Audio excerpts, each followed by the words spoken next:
Notes clearly দেখা যাচ্ছে? দেখা যাচ্ছে। ঠিক আছে, তাহলে আজ এবার আমরা যেটা পড়বো সেটা হলো ফার্টিলাইজেশন। দেখ, ফার্টিলাইজেশন মানে কি? ফার্টিলাইজেশন মানে আমরা প্রত্যেকেই জানি যে যে প্রধানত যে গ্যামেট বা যেটাকে আমরা বলবো জার্ম সেল, যে জার্ম সেল যেটা তৈরি হয়, যেমন ফিমেল গ্যামেট হচ্ছে ওভাম বা ডিম্বাণু, আর মেল গ্যামেট হচ্ছে স্পার্মাটোজোয়া বা শুক্রাণু। এখন এই শুক্রাণু আর ডিম্বাণু প্রধানত যুক্ত হয়, এবং যুক্ত হয়ে যেটা তৈরি করে তো সেটাই হচ্ছে জাইগোট, এবং এই জাইগোট হচ্ছে একদম সিঙ্গেল সেলুলার, এবং পরে এই জাইগোট থেকে বিভিন্নভাবে বিভিন্ন প্রসেসে প্রধানত এমব্রায়োর ডেভেলপমেন্ট ঘটে। এখন এনসিআরটিতে যেটুকু পোর্শন দেওয়া আছে তো তার থেকেও আমি কিছু এক্সট্রা অংশ এখানে ইনক্লুড করে দিয়েছি, যাতে কোনো রকম তোর বুঝতে অসুবিধা না হয়। তাহলে সিম্পলি ফার্টিলাইজেশন কাকে বলে? The process of fusion of A sperm with an ovum. তার মানে একটা স্পার্ম ফিউজ হচ্ছে কার সঙ্গে? একটা ওভামের সঙ্গে, ডিম্বাণুর সঙ্গে, ফরমেশন অফ জাইগোট। দেখো, স্পার্ম কিন্তু এক্ষেত্রে হ্যাপ্লয়েড, ঠিক আছে? স্পার্ম কি হচ্ছে? স্পার্ম হ্যাপ্লয়েড, আর ওভামও কিন্তু হ্যাপ্লয়েড। তাহলে এই হ্যাপ্লয়েড স্পার্ম এবং তার সঙ্গে সঙ্গে হ্যাপ্লয়েড ওভাম, এই দুটো যুক্ত হচ্ছে, এন আর এন যুক্ত হয়ে কি তৈরি করছে? ডিপ্লয়েড জাইগোট তৈরি করছে। তো এই প্রসেসকেই আমরা বলবো ফার্টিলাইজেশন। ওকে, এরপরে তাহলে ফার্টিলাইজেশন কাকে বলে আমরা দেখলাম। So fertilisation takes place in the ampulla of fallopian tube. এটা প্রচুর ইম্পর্টেন্ট। আমরা জানি যে ফিমেল যে রিপ্রোডাক্টিভ সিস্টেম আমরা যেটা দেখেছিলাম, যেমন এখানে ওভারি থাকে, ওভারি বা ডিম্বাশয় থাকে, এবং ওভারি বা ডিম্বাশয় থেকে কি প্রধানত বেরিয়ে আসে? প্রধানত এক্ষেত্রে আমরা জানি যে ডিম্বাণু বা ওভাম এক্ষেত্রে সিক্রেটেড হয়।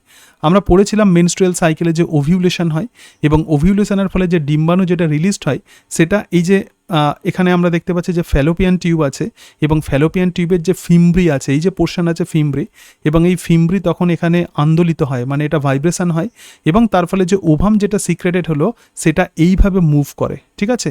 মুভ করে যে জায়গাতে চলে আসে তো তার নামই হচ্ছে অ্যাম্পুলা, এবং অ্যাম্পুলাতে এসে এই ওভাম কিন্তু ওয়েট করে কার জন্য? স্পার্মের জন্য ওয়েট করে। সুতরাং অ্যাকচুয়ালি ফার্টিলাইজেশন যেখানে হয় সেটা হচ্ছে ampulla of fallopian tube. This is very very important. So fertilization occurs only when ovum and sperm are transported simultaneously to the ampulla. তার মানে অবভিয়াসলি এক্ষেত্রে কি হতে হবে? স্পার্মকে এখানে আসতে হবে এবং ওভামকেও এখানে আসতে হবে। সুতরাং this is the reason why not all copulation lead to fertilization and the pregnancy. তাহলে সবসময় যে কপুলেশন হলে, মানে সেক্সুয়াল রিপ্রোডাকশন হলে বা কয়টাস হলে যে সবসময় যে প্রেগনেন্সি হবে সেরকম কিন্তু কোনো কথা নয়। কারণ একটা নির্দিষ্ট সময়, একটা স্পেসিফিক টাইমে ওভামকেও এখানে অ্যাম্পুলাতে আসতে হবে, এবং ঠিক সেই সময়ে স্পার্মকেও কিন্তু আসতে হবে। দেখ, ওভাম কতদিন সার্ভাইভ করে? আমি বলেছিলাম ওভাম একদিন সার্ভাইভ করে, আর স্পার্ম হচ্ছে 4 দিন সার্ভাইভ করে। তাহলে এই পার্টিকুলার এই সময়ে কিন্তু স্পার্ম এবং ওভামকে সঠিক সময়ে আসতে হবে, তবেই কিন্তু ফার্টিলাইজেশন হবে। So this is the reason why not all copulation lead to fertilization and the pregnancy, right? এটা কিন্তু এনসিআরটিতে একদম ক্লিয়ারলি এটা মেনশন করে দেওয়া আছে।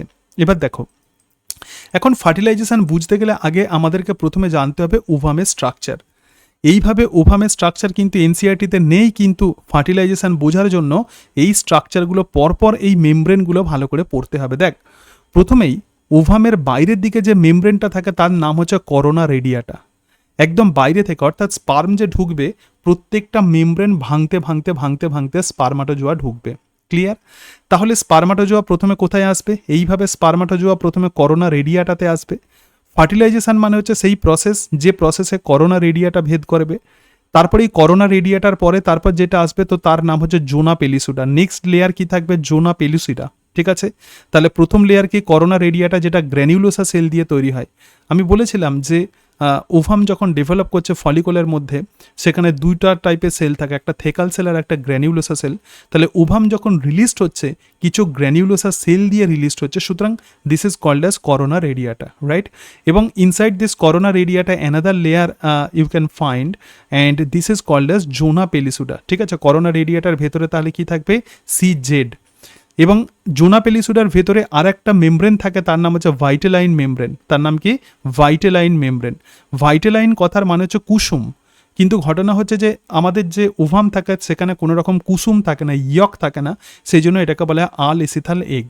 তো যাই হোক, এরপরে যে লেয়ার থাকবে সেটা হচ্ছে ভাইটেলাইন মেমব্রেন, এবং ভাইটেলাইন মেমব্রেনের ভিতরের দিকে যে মেমব্রেন থাকে সেটাই হচ্ছে এগ মেমব্রেন। তাহলে এই 4টে মেমব্রেনকে কিন্তু স্পার্মকে ক্রস করতে হবে, এবং এই যে মেমব্রেন, এগ মেমব্রেন আছে, সেটাকে আমরা বলবো প্লাজমা মেমব্রেন, ঠিক আছে? এখন আমরা প্রত্যেকেই জানি যে স্পার্ম মেমব্রেন এবং এগ মেমব্রেন মানে প্লাজমা মেমব্রেন অ্যাকচুয়ালি কী হয়। প্লাজমা মেমব্রেন প্রকৃতপক্ষে প্রধানত এটা হচ্ছে ফ্লুইড মোজাইক মডেল, সিঙ্গার নিকলসনের ফ্লুইড মোজাইক মডেল অনুযায়ী। তাহলে দুটো ফ্লুইড যখন মিক্সড হয়ে যাবে তখন কি হবে, দেখ এখানে স্পার্ম এইভাবে যাচ্ছে এবং গিয়ে যখন স্পার্ম যখন একদম ফিউজড হয়ে যাবে এগ মেমব্রেনের সঙ্গে, তাহলে যেহেতু দুটো মেমব্রেন ফ্লুইড, তাহলে কি হচ্ছে এরা পরস্পরের সঙ্গে মিশে যাচ্ছে, তাহলে এখানে আর কোনো ব্যারিয়ার থাকছে না। তখন স্পার্মের যে নিউক্লিয়াস আছে সেই নিউক্লিয়াস তখন এগের ভিতরে ঢুকে যাবে। ঠিক আছে, এটা হচ্ছে প্রসেস। কিন্তু ঘটনা হচ্ছে স্পার্মকে এই টোটাল বিভিন্ন ব্যারিয়ারগুলো ক্রস করে করে করে করে যেতে হবে। এখন এখানে একটা বিষয়, লক্ষণীয় বিষয় আছে। এখানে দেখ, এই যে এগ মেমব্রেনের ভিতরের দিকে কিছু গ্র্যানিউলস থাকে, তাকে বলা হয় কর্টিক্যাল গ্র্যানিউলস। তাহলে এই কর্টিক্যাল গ্র্যানিউলস যখন এগ মেমব্রেনের ভিতরের দিকে থাকে তখন এই এগকে আমরা বলবো আনফার্টিলাইজড এগ, অর্থাৎ এই এগ এখনও ফার্টিলাইজড হয়নি। কিন্তু যদি স্পার্ম যদি ঢুকে যায় তখন এগ মেমব্রেনের বাইরের দিকে এই কর্টিক্যাল গ্র্যানিউলসগুলো রিলিজড হয়ে যায়। তখন কর্টিক্যাল গ্র্যানিউলসগুলোকে তুই এরকম কোন দিকে পাবি, তখন এই কর্টিক্যালস গ্র্যানিউলসগুলোকে তুই এরকম বাইরের দিকে পাবি। ঠিক আছে, তাহলে কর্টিক্যাল গ্র্যানিউলসগুলোকে আমরা তখন কোথায় পাবো, আমরা বাইরের দিকে পাবো। এবং তো এটা হচ্ছে তখন আমরা বলবো যে এগ এক্ষেত্রে ফার্টিলাইজড হয়েছে। তার মানে যখন এরকম বাইরের দিকে যখন এটা তৈরি হবে, বাইরের দিকে যখন তুই কর্টিক্যাল গ্র্যানিউলসগুলোকে পাবি, তখন আমরা বুঝবো যে এক্ষেত্রে এগ কী হয়েছে, এগ ফার্টিলাইজড হয়েছে। এটা কিন্তু খুবই ইম্পর্টেন্ট। আনফার্টিলাইজড এগের ক্ষেত্রে কর্টিক্যাল গ্র্যানিউলস এগ মেমব্রেনের ভিতরের দিকে থাকে, বাট ফার্টিলাইজড এগের ক্ষেত্রে এই কর্টিক্যাল গ্র্যানিউলসগুলো বাইরের দিকে চলে যায়। সুতরাং এটা হচ্ছে প্রসিডিওর। ফার্টিলাইজেশন বোঝার জন্য এগের এই স্ট্রাকচারটা বা বিভিন্ন মেমব্রেন, এগুলোকে বলা হয় এগ মেমব্রেন, এটা জানতে হবে। এবং এখানে দেখ একটা আমি ক্রোমাটিন এঁকেছি। প্রকৃতপক্ষে এই যে এগ আছে, এই এগ কিন্তু অ্যারেস্টেড হয়ে আছে মেটাফেজ 2 দশায়। যখন স্পার্মাটোজোয়া আসে তখন আবার মেটাফেজ 2 মানে মিওসিস কোষ বিভাজনের মেটাফেজ 2 দশা আবার রিস্টার্ট করে আবার পুনরায় শুরু হয় এবং কমপ্লিশন অফ দ্য মিওসিস 2 ঘটে এবং আলটিমেটলি এক্ষেত্রে আমরা মানে মিওসিস 2 কমপ্লিটেড হয়, অর্থাৎ এগ কিন্তু ম্যাচিওর্ড হয়। আফটার ফার্টিলাইজেশন এগ কিন্তু ম্যাচিওর্ড হয়। যদি ফার্টিলাইজেশন না হয় আমাদের যে ওভাম যেটা রিলিজড হয় সেটা কিন্তু সবসময় ইমম্যাচিওর ফর্মে হয়, বিকজ তাদের মিওসিস 2 সেল ডিভিশন কিন্তু কমপ্লিট হয় না তখনও পর্যন্ত। ক্লিয়ার? এটুকু বোঝাতে পেরেছি? ঠিক আছে, ঠিক আছে। তাহলে কি কি মেমব্রেন থাকে একটু বলে দাও। ফার্টিলাইজেশন বুঝতে গেলে এই মেমব্রেনগুলো সম্পর্কে আইডিয়া রাখতে হবে।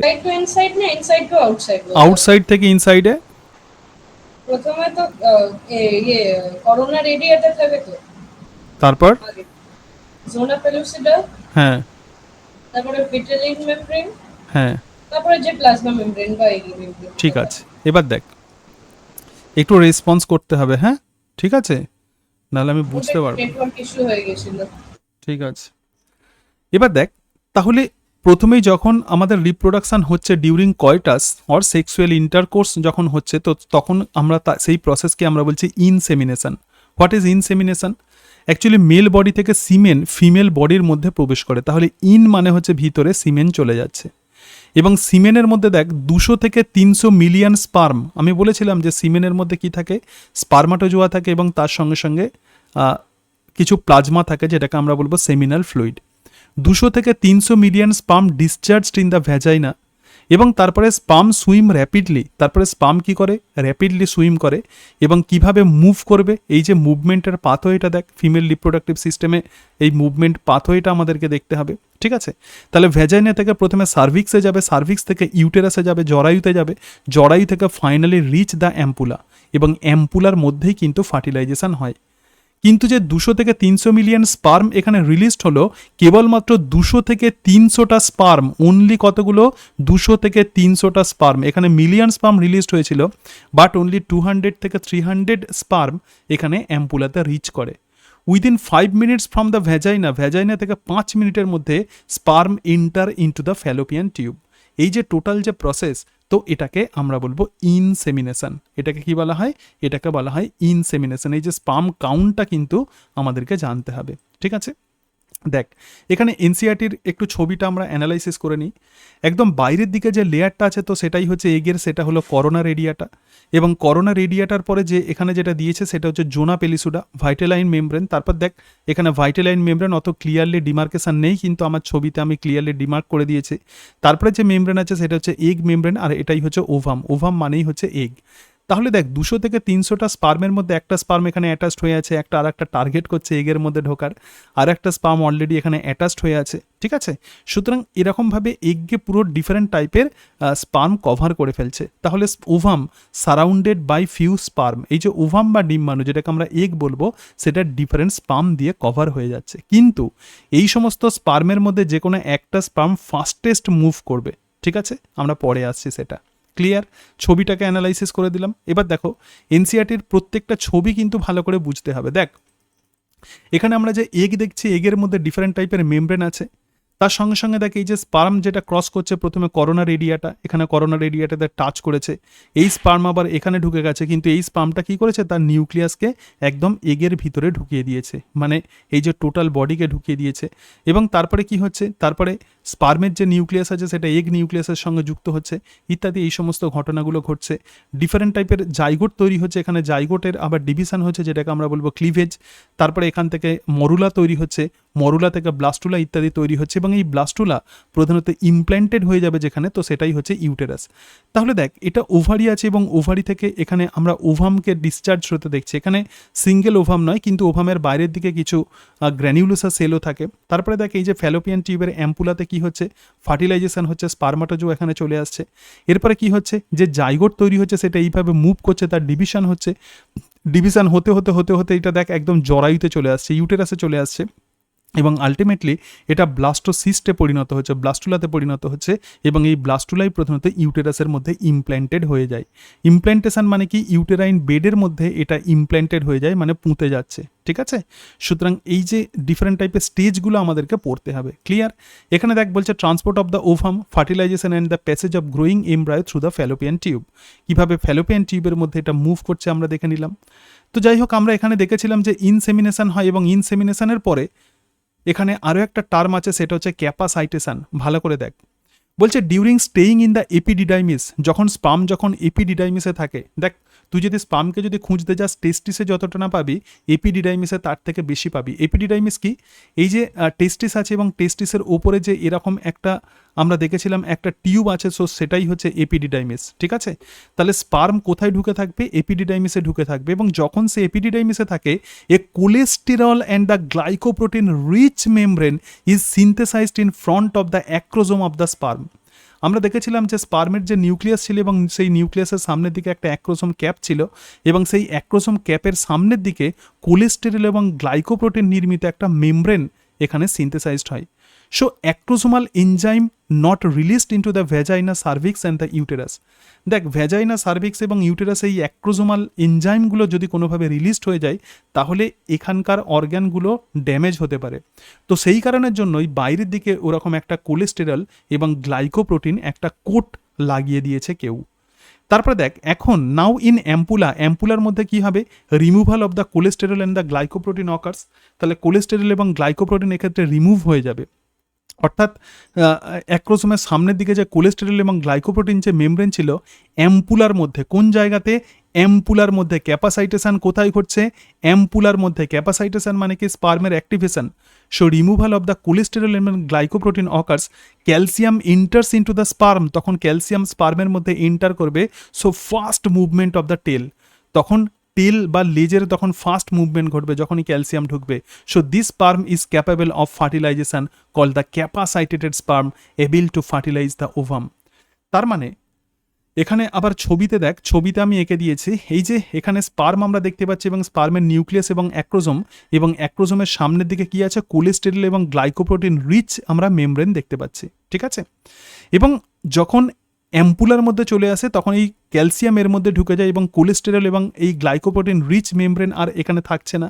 দেখ এই জায়গাতে আর আমরা এটাকে দেখতে পাচ্ছি না, ঠিক আছে। তার মানে কি, এটা ক্যাপাসাইটেটেড হয়ে গেছে, তার মানে অ্যাক্রোজোমের এনজাইম এবার কিন্তু রিলিজড হয়ে যাবে, ঠিক আছে। তাহলে so discharge the sperm take 5 থেকে 6 hours to be capacitated in the female body. তাহলে ক্যাপাসাইটেশন কোথায় হচ্ছে, ফিমেল বডিতে হচ্ছে। কোলেস্টেরল রিচ মেমব্রেন কোথায় সিনথেসিস হচ্ছে? এপিডিডাইমিসে, যেটা মেল বডিতে হচ্ছে। কিন্তু ক্যাপাসাইটেশন কোথায় হচ্ছে? ফিমেল বডিতে হচ্ছে, অ্যাম্পুলাতে হচ্ছে। So this is non capacitated in the epididymis, আমি একদম ক্লিয়ারলি লিখে দিয়েছি, আর capacitated in the female body. ঠিক আছে, তাহলে ক্যাপাসাইটেশন হয়ে গেল। ইনসেমিনেশনের পরে যে ঘটনাটা ঘটবে সেটা ক্যাপাসাইটেশন। এইবার দেখ, এগের যে ডিফারেন্ট মেমব্রেন যেটা বলছিলাম তোকে, এই কারণের জন্য বাইরে থেকে ভিতরের দিকে জিজ্ঞেস করেছি, কারণ প্রত্যেকটা মেমব্রেন এবার ভাঙতে ভাঙতে যাবে। দেখ, প্রথমেই যে মেমব্রেন ভাঙবে সেটা হচ্ছে ব্রেকডাউন অফ দ্য করোনার এরিয়াটা ভাঙবে। Capacitated sperm come in contact with the করোনার এরিয়াটা অফ দ্য ওভাম। তাহলে দেখ, এই যে ওভাম আছে, আমি এইভাবে ছবিটা এঁকেছি, ভালো করে বুঝবি। ঠিক আছে, স্টেপ বাই স্টেপ। প্রথমে একটা মেমব্রেন এঁকেছি এবং তার সামনে আর একটা মেমব্রেন। ঠিক আছে, তাহলে প্রথম যে মেমব্রেন আছে সেটা করোনার এরিয়াটা, এবং তারপরে যে মেমব্রেন আছে সেটা হচ্ছে জোনা পেলিসুডা। তাহলে ক্যাপাসাইটেটেড স্পার্ম কোথায় লেগে আছে? প্রথমে করোনার এরিয়াটাতে। দেখ, কেউ কিন্তু জোনা পেলিসুডাতে ঢোকেনি। তখন এই স্পার্ম কি করে? Release a protein called PH20।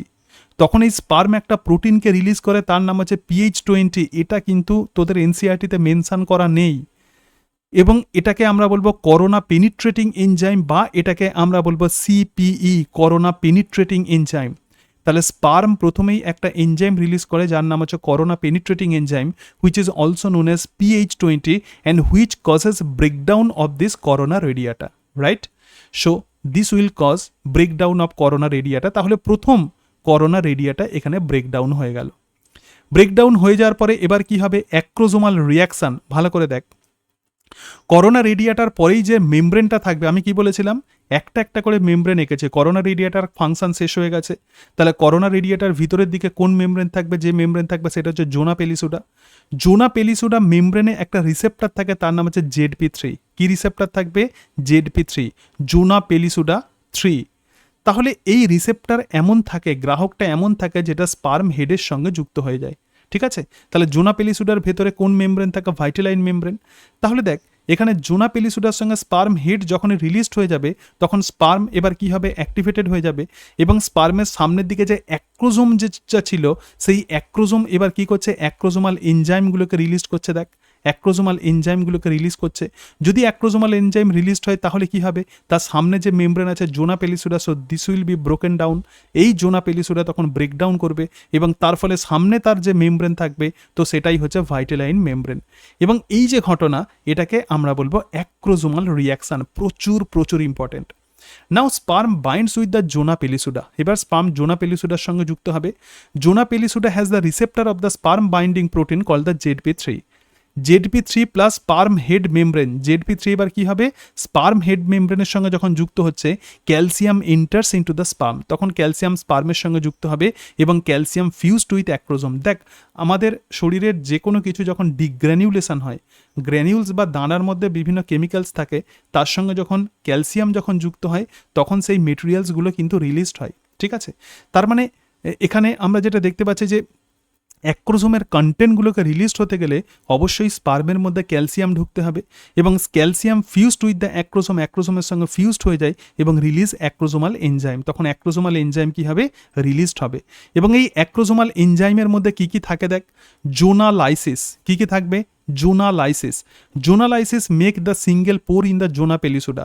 জোনা পেলিসুডার মধ্যে একটা ছোট্ট ছিদ্র তৈরি করে এই জোনালাইসিস। Also contain the corona penetrating enzyme, so this also break the remaining corona radiata. corona radiataকে যেটা PH20 যেটা ভাঙছিল, আরও যদি কিছু বাকি থেকে থাকে, সেটাও কিন্তু এই অ্যাক্রোজোমাল এনজাইমগুলো ভেঙে দেয়।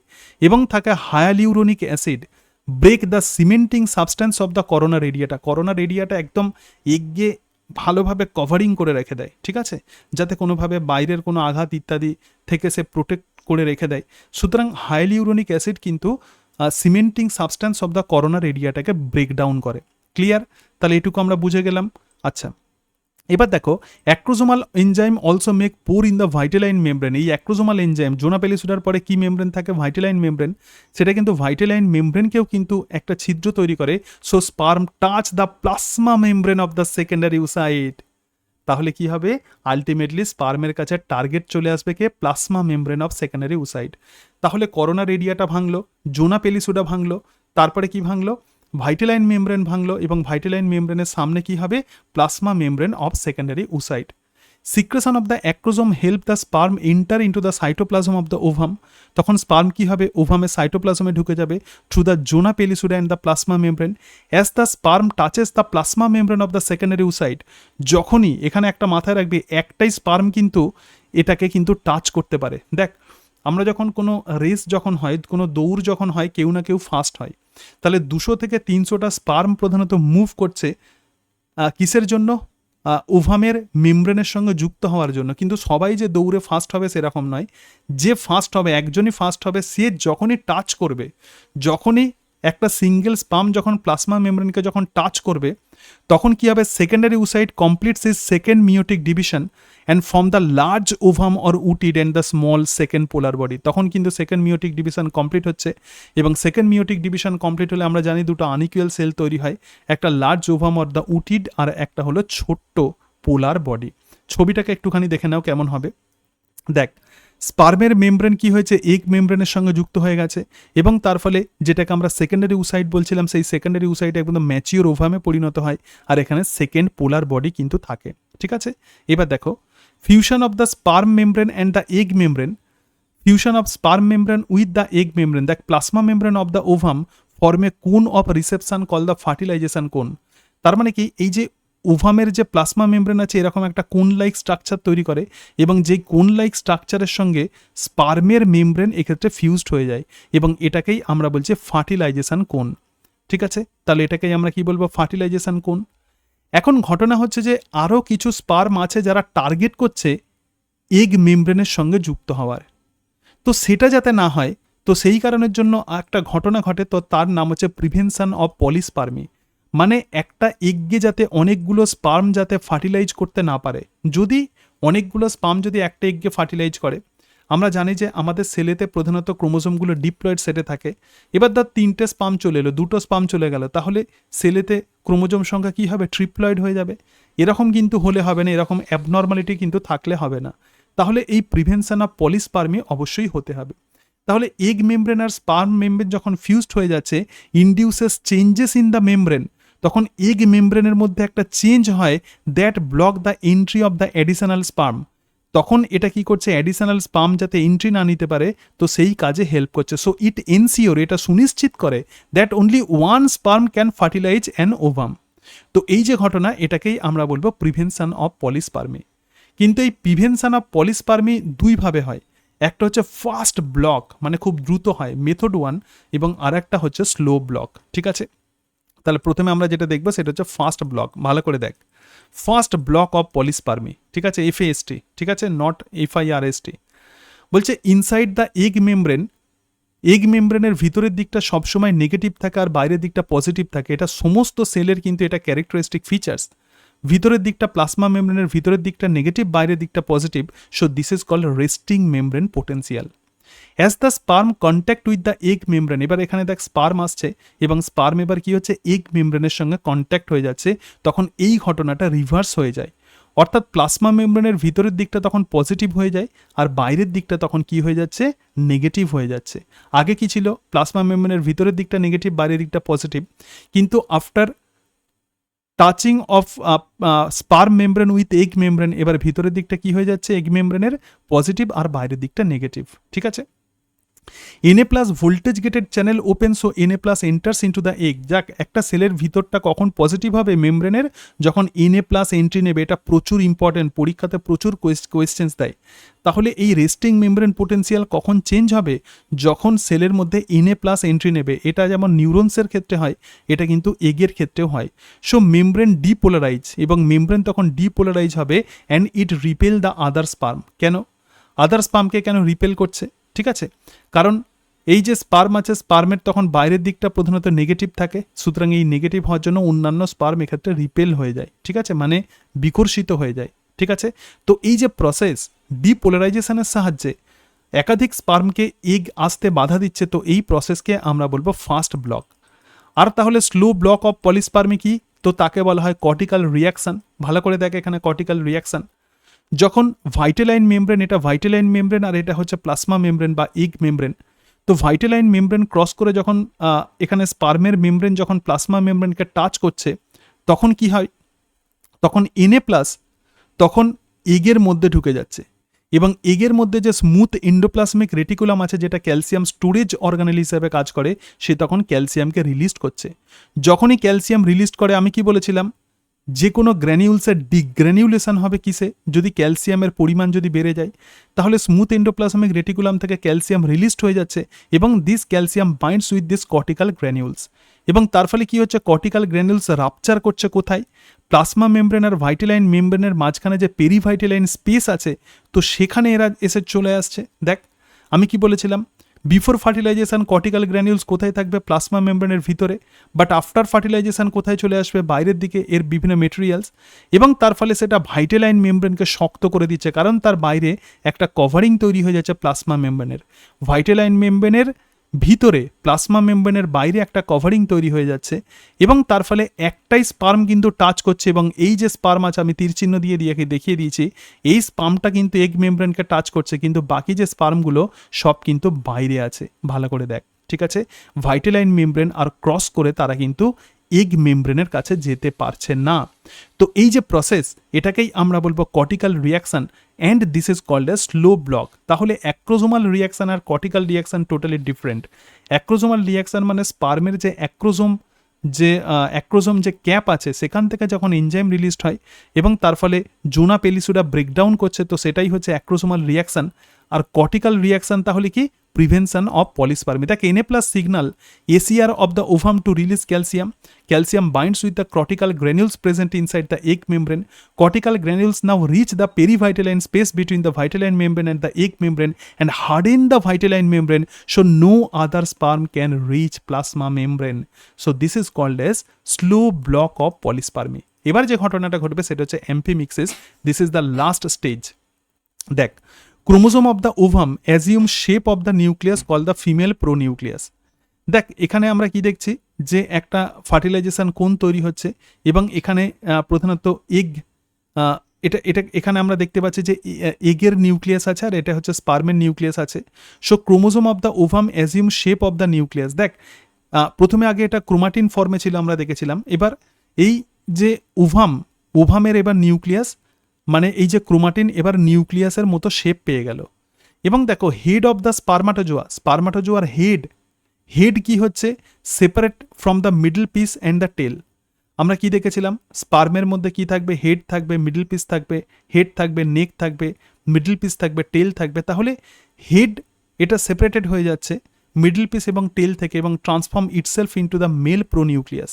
অর্থাৎ এই যে নিউক্লিয়াস যেটা স্পার্ম থেকে যাচ্ছে, তো সেটাকে আমরা বলবো মেল প্রোনিউক্লিয়াস। এখন এই দুটো প্রোনিউক্লিয়াস অর্থাৎ মেল প্রোনিউক্লিয়াস আর ফিমেল প্রোনিউক্লিয়াস পরস্পরের সঙ্গে যুক্ত হয়ে যাচ্ছে।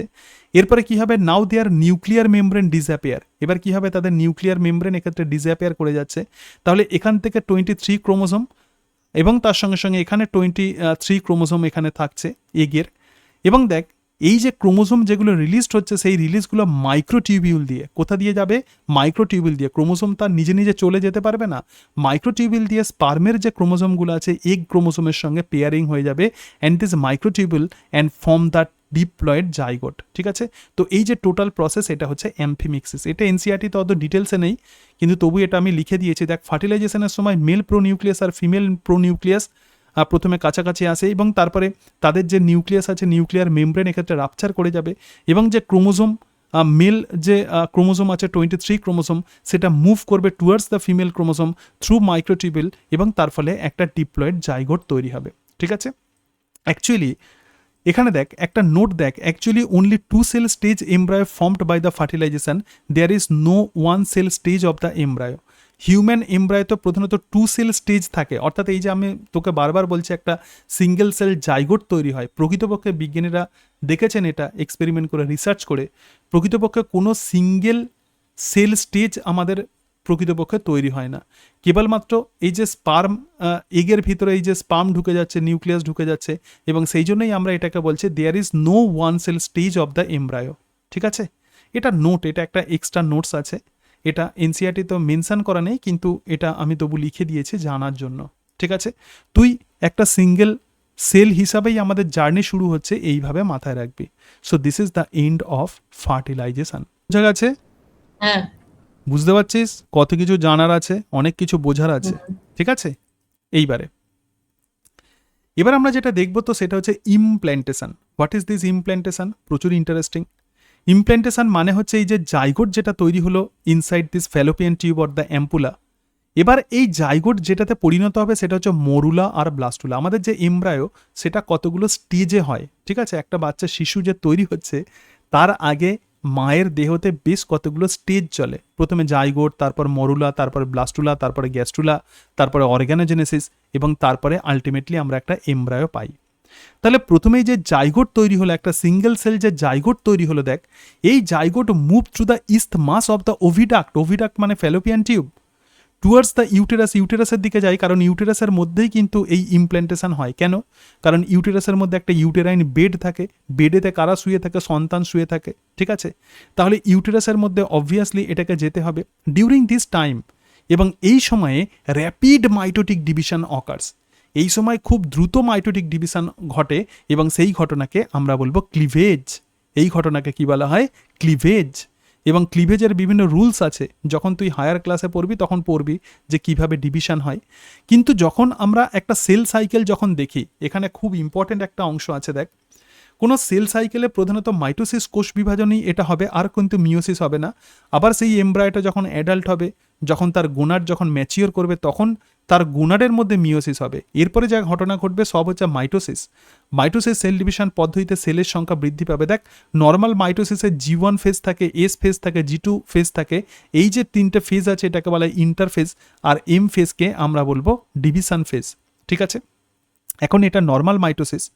এবং এস ফেজে প্রধানত ডিএনএ ডাবলিং হয়। আমরা মলিকুলার বায়োলজিতে পড়ব কিভাবে ডিএনএ ডাবল হয়, যে প্রসেস, তো তাকে আমরা বলবো রেপ্লিকেশন। তাহলে দেখ, ক্লিভেজ পদ্ধতিতে কি হয়? Here G1 and the G2 phase are absent. Growth 1 আর গ্রোথ 2 ফেজ এখানে অ্যাবসেন্ট থাকে, কেবলমাত্র এস ফেজ প্রেজেন্ট। এবং single cell zygote transformed into the multicellular structure. Obviously যেহেতু শুধুমাত্র ক্রোমোজোমের ডবল হচ্ছে, মাইটোসিস বিভাজন হচ্ছে, ডবল হচ্ছে, বিভাজন হচ্ছে, তার মানে ক্রোমোজোমের সংখ্যা এক্ষেত্রে ঠিক থাকছে। কিন্তু ঘটনা হচ্ছে সেল ক্রমশ ছোট হচ্ছে, ঠিক আছে? নো চেঞ্জ ইন সাইজ, মানে প্রথম যে জাইগোটের যে সাইজটা ছিল সেই সাইজের কিন্তু কোনো চেঞ্জ হচ্ছে না। তার মানে একটা সেল এরকম ছোট ছোট হয়ে যাচ্ছে, ঠিক আছে? অনেকগুলো সেল হয়ে যাচ্ছে, কিন্তু জাইগোটের যে সাইজ ছিল সেটা কিন্তু একই থাকছে। সেই জন্য বলছে নো চেঞ্জ ইন সাইজ, ঠিক আছে? তাহলে দেখ, এই যে একটা জাইগোট থেকে, এই যে আমরা জানি যে নর্মাল মাইটোসিস কোষ বিভাজন পদ্ধতিতে প্রথমে গ্রোথ হয়, গ্রোথ হয়ে তারপর তার ডিভিশন হয়। কিন্তু ঘটনা হচ্ছে ক্লিভেজ পদ্ধতিতে কিন্তু কোনো রকম গ্রোথ হয় না, সেলের কোনো রকম গ্রোথ হয় না, ঠিক আছে? তাহলে ক্লিভেজ পদ্ধতি একটা স্পেশাল টাইপের ডিভিশন। আফটার এভরি ডিভিশন, প্রত্যেকটা ডিভিশনের পরে individual cells formed call the blastomere. তাহলে জাইগোটের ডিভিশন হচ্ছে দুটো সেল তৈরি হলো, তাকে আমরা বলছি ব্লাস্টোমিয়ার। এখন এরকম অনেকগুলো ব্লাস্টোমিয়ার তৈরি হচ্ছে, increases, but the size of the blastomere gradually decreases. কেন? কারণ কোনো রকম গ্রোথ ফেজ হচ্ছে না। নর্মালি যখন মাইটোসিস সেল ডিভিশন হবে, বিভাজনের আগে গ্রোথ হতে হবে, কারণ আমরা জানি মাইটোসিস সেল ডিভিশন পদ্ধতিতে পেরেন্ট বা মাদার সেলের সমান আকৃতি আর সমান সংখ্যক ক্রোমোজোম বিশিষ্ট প্রধানত ডটার সেল তৈরি হয়। বাট এই ক্লিভেজের ক্ষেত্রে আমরা কি দেখছি, যে মাদার সেল বড় থাকে আর ডটার সেলগুলো ক্রমশ ছোট হচ্ছে, ঠিক আছে? কেন? কারণ কোনো রকম গ্রোথ ফেজ থাকে না। Protein synthesis and the RNA synthesis do not occur. ক্লিভেজে কিন্তু কোনো প্রোটিন সিনথেসিস হয় না, আরএনএ সিনথেসিস হয় না। Nucleolus absent in the blastomere. ব্লাস্টোমেয়ারে কিন্তু কোনো নিউক্লিওলাস কিন্তু থাকে না। এবার দেখো, when the size of the blastomere becomes equal to the size of the somatic cell, যখন এই ব্লাস্টোমেয়ারের সাইজ একদম আমাদের নর্মাল একটা বডি সেলের সাইজ হয়, তখন ক্লিভেজ কিন্তু স্টপ হয়ে যায়। Cleavage observe till the onset of the gastrulation. Cleavage একদম গ্যাস্ট্রুলেশন পর্যন্ত হয় এবং nucleolus appears first in the gastrulas stage. নিউক্লিয়াসের ভেতরে নিউক্লিওলাস থাকে, যে নিউক্লিওলাসের মধ্যে আরআরএনএ জিন থাকে। তাহলে গ্যাস্ট্রুলাস স্টেজে আমরা নিউক্লিওলাসকে দেখতে পাবো। একটু ছবির সাহায্যে বোঝার চেষ্টা কর ভালোভাবে ক্লিভেজ প্রসেসটা কি। দেখ, এখানে আমরা দেখতে পাচ্ছি যে একটা জাইগোট আছে, এখনো জোনা পেলিসুলে, যাই হোক কভারিং এখনো লেগে আছে। এবার প্রথম ক্লিভেজ হচ্ছে, দেখ এই যে সেল আছে, এই সেলের সাইজ কিন্তু একই আছে, ঠিক আছে? দুটো সেল তৈরি হলো, এখানে এটা একটা সেল আর এটা একটা সেল, 1 আর 2। আবার সেকেন্ড ডিভিশন হচ্ছে, সেকেন্ড ক্লিভেজ হচ্ছে, তাহলে কি হচ্ছে, একটা দুটো তিনটে চারটে সেল তৈরি হচ্ছে, আবার থার্ড ক্লিভেজ হচ্ছে 1 2 3 4 5 6 7 8, ঠিক আছে, 8 সেল স্টেজ, এবং এই 8 সেল স্টেজকে আমরা বলবো আর্লি মরুলা। তাহলে জাইগোটের পরে কি তৈরি হবে? মরুলা তৈরি হবে, এবং তারপরে আবার ফোর্থ ক্লিভেজ হবে বা 16 সেল স্টেজ হবে, সেটাকে আর আঁকা পসিবল নয়। তাহলে 16টা স্টেজ যুক্ত যে ব্লাস্টোমিয়ার, তো তাকেই আমরা বলবো লেট মরুলা। ক্লিয়ার? মরুলা ঠিক আছে, তোদের দেখবি প্র্যাকটিক্যালে আছে, তোদেরকে আইডেন্টিফিকেশন করতে হবে। এবার দেখ, তাহলে মরুলা আমরা কাকে বলবো? বলছে morula, the embryo with 8 to 16 blastomeres are called the morula. যখন এমব্রায়োতে 8 থেকে 16টা ব্লাস্টোমিয়ার থাকে, তো তখনই তাকে আমরা বলছি মরুলা। আর্লি মরুলা হচ্ছে 8 সেল স্টেজ, এটা কোথায় থাকে? ফ্যালোপিয়ান টিউবে। আর লেট মরুলা যেটা 16 cell stage, this enters into the uterine cavity. Clear? এবং 16 সেল স্টেজকে আমরা অনেকটা দেখতে লাগছে মালবেরির মতো, ঠিক আছে, এটাকে মালবেরির মতো দেখতে লাগে, still surrounded by the zona পেলিসুডা। এখন এটা জোনা পেলিসুডা এটাকে কভার করে রাখে, এবং এটা হচ্ছে সলিড বল লাইক স্ট্রাকচার এবং consist of inner cell mass. ভালো করে দেখ, একটা মরুলার স্ট্রাকচার, মরুলার কিছুই নয়, একটা বল অফ সেল, অনেকগুলো সেল নিয়ে একটা বলের মতো গঠন। দেখ, এটা হচ্ছে মরুলা, অনেকগুলো, এটা হচ্ছে একটা মরুলা, এবং মরুলার মধ্যে আমরা দেখছি অসংখ্য ব্লাস্টোমিয়ার আছে, তার বাইরের দিকে জাস্ট কভারিং পড়ে আছে, তো সেটাই হচ্ছে জোনা পেলিসুডা। এবং এই যে সেল যেগুলো আছে, এটাকে বলছি ইনার সেল মাস, অর এটাকে বলা হয় এমব্রায়ো ব্লাস্ট। ভালো করে মাথা রাখবি, এটাকে বলা হয় এমব্রায়ো ব্লাস্ট। এই যে এমব্রায়ো ব্লাস্ট আছে, এদের ক্যারেক্টারিস্টিক ফিচার্স আছে, এরা হচ্ছে stem cell. What is this stem cell? Stem cell থেকে তুই দেহের বিভিন্ন অর্গ্যান তৈরি করতে পারবি। যদি টটিপটেন্ট স্টেম সেল হয়, সেখান থেকে যে কোনো অর্গ্যান তুই তৈরি করতে পারবি। বিভিন্ন সায়েন্টিস্ট পরবর্তীকালে এই স্টেম সেলের উপর রিসার্চ করেছেন, যেমন স্পিম্যান, ম্যানগোল্ড। তারা কি করেছে, কোনো একটা ইনার সেল মাসের কোনো একটা সেল নিয়ে অন্য একটা ইন্ডিভিজুয়ালের মধ্যে ইমপ্ল্যান্টেড করে সেখান থেকে একটা ম্যাচিওর এমব্রায়ো পেয়েছিল। ঠিক আছে, যাই হোক, অত কিছু ক্রিটিক্যাল হয়ে যাবে আমাদের। সুতরাং এই যে সেলগুলো যেগুলো আছে, যেটা মরুলা, একটা বল অফ সেল, তোদের কিন্তু প্র্যাকটিক্যালেও এটা সিলেবাসের মধ্যে আছে। ঠিক আছে, তোরা এটাকে মাইক্রোস্কোপে দেখতে পাবি যে মরুলাকে কেমন দেখতে লাগে, ব্লাস্টুলাকে কেমন দেখতে লাগে, এটা মাইক্রোস্কোপে দেখতে হয়। সুতরাং inner cell mass or embryoblast, এবং তার বাইরে কিন্তু এখনো জোনা পেলিসুডা থাকে। এরপরে এই মরুলা যেটাতে পরিণত হবে, তার নাম হচ্ছে blastula or the blastocyst. So this blastula embedded in the endometrium, এটা এন্ডোমেট্রিয়ামের মধ্যে প্রথিত হয়ে যায় of the uterus. So this is called as implantation. এবং এই ইমপ্ল্যান্টেশন যখনই হয়, তার মানেই আমরা বুঝবো যে প্রেগনেন্সি পিরিয়ড হলো। So this leads two pregnancy. এবারে যে 16 সেল স্টেজ যেটা ছিল, যেটা মরুলা ছিল, এবার সেই মরুলা এবার 32 সেল স্টেজে চলে আসে। তাহলে ব্লাস্টুলাতে কতগুলো সেল থাকবে? 32 সেল থাকবে। কতগুলো সেল থাকবে? 32। ব্লাস্টোমিয়ার ইন দ্য ব্লাস্টোসিস্ট, তাহলে ব্লাস্টোসিস্টের মধ্যে যে সেলগুলো থাকে সেটাকে বলে ব্লাস্টোমিয়ার। অ্যারেঞ্জড ইন্টু, দুইভাবে অ্যারেঞ্জ হয়ে থাকে। An outer layer call the trophoblast or the trophectoderm. দেখ, ভালো করে দেখ, আমরা এবার কি পড়ছি? একটা ব্লাস্টুলার স্ট্রাকচার পড়ছি, এবং আউটার লেয়ারে যে সেলগুলো আছে, তো সেটাকে আমরা বলবো ট্রোফোব্লাস্ট। ঠিক আছে, আউটার লেয়ারে এই যে সেলগুলো আছে, এই যে সেলগুলো আছে, দেখ আউটার লেয়ারে এই যে সেলগুলো আছে, তো সেই সেলগুলোকে আমরা কি বলছি? Trophoblast or trophectoderm. আর ইনার গ্রুপ অফ সেল, অর্থাৎ ভিতরের দিকে যে সেলগুলো আছে, তো এই সমস্ত সেলগুলোকে আমরা বলবো ইনার সেল মাস। তো এই ইনার সেল মাসকে আমরা বলবো এমব্রায়ো ব্লাস্ট। এটুকু ক্লিয়ার? ট্রোফোব্লাস্ট কাকে বলে আর এমব্রায়ো ব্লাস্ট কাকে বলে বোঝাতে পারলাম। ঠিক আছে, হোয়াট ইজ ট্রোফোব্লাস্ট আর what is embryoblast? Clear? আচ্ছা, এবার দেখ, যেদিকে এমব্রায়ো ব্লাস্ট অ্যাকচুয়ালি থাকে, সব জায়গাতে কিন্তু এমব্রায়ো ব্লাস্ট থাকে না। এই জায়গাতে প্রধানত এরা অ্যাকুমুলেটেড থাকে। তাহলে এরা কিসের সঙ্গে অ্যাটাচড হয়ে থাকবে? এরা ট্রোফোব্লাস্ট সেলের সঙ্গে অ্যাটাচড হয়ে থাকবে। যে ট্রোফোব্লাস্ট সেলের সঙ্গে এই এমব্রায়ো ব্লাস্টগুলো অ্যাটাচড হয়ে থাকে, তো সেই ট্রোফোব্লাস্ট সেলগুলোকে বলা হয় cells of Rauber. So trophoblast cell to which inner cell mass or the embryoblast attached. বাইরের দিকে এখনও কিন্তু এর জোনা পেলিসুডা থাকে। এই যে এমব্রায়ো ব্লাস্ট আছে, it has the totipotent stem cell give rise to all tissue and organ. So this is the structure of blastula. কিন্তু ব্লাস্টুলার মধ্যে একটা ক্যাভিটি থাকে, তার নাম হচ্ছে ব্লাস্টোসিল, যেটা কিন্তু আমরা মরুলার মধ্যে দেখতে পাইনি। এবং মরুলার মধ্যে সেলগুলোর এরকম কোনো ডিফারেন্সিয়েশন হয়নি। বাট ব্লাস্টুলার মধ্যে 2 টাইপসের সেল আমরা দেখতে পাচ্ছি, একটা ট্রোফোব্লাস্ট আর একটা এমব্রায়ো ব্লাস্ট। ঠিক আছে, so this is the structure of blastula. Clear? বোঝাতে পেরেছে ব্লাস্টুলা? আচ্ছা, এইবার দেখ, এই যে ট্রোফোব্লাস্ট আছে, trophoblast secret human chorionic gonadotropin to maintain the corpus luteum.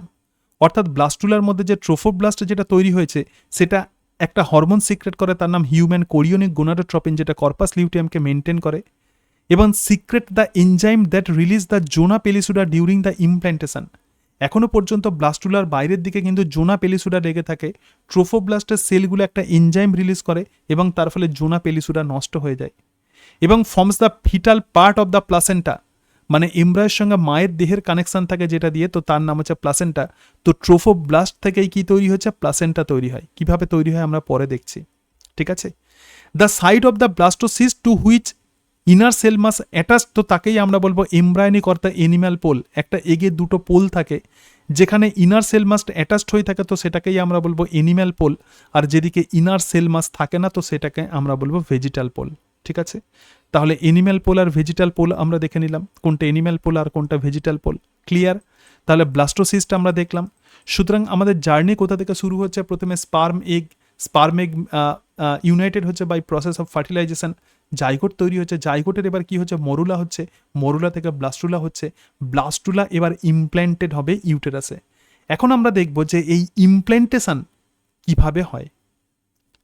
জোনা পেলিসুডা, তাহলে ব্লাস্টোসিস থেকে কি হচ্ছে, জোনা পেলিসুডা রিলিজড হয়ে যাচ্ছে।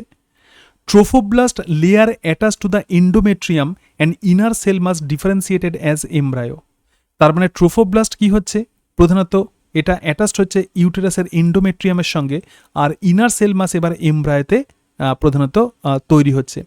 আফটার অ্যাটাচমেন্ট মানে এই যে ট্রোফোব্লাস্ট এখানে অ্যাটাচড হয়ে যাচ্ছে এন্ডোমেট্রিয়াম ওয়ালে, ইউটেরাইন সেল ডিভাইড র্যাপিডলি, ইউটেরাসের সেল তখন র্যাপিডলি ডিভাইড করে and covers the blastocyst. Blastocyst become embedded in the endometrium of the uterus, completely buried, একদম পুরো ভেতরে ঢুকে যায়।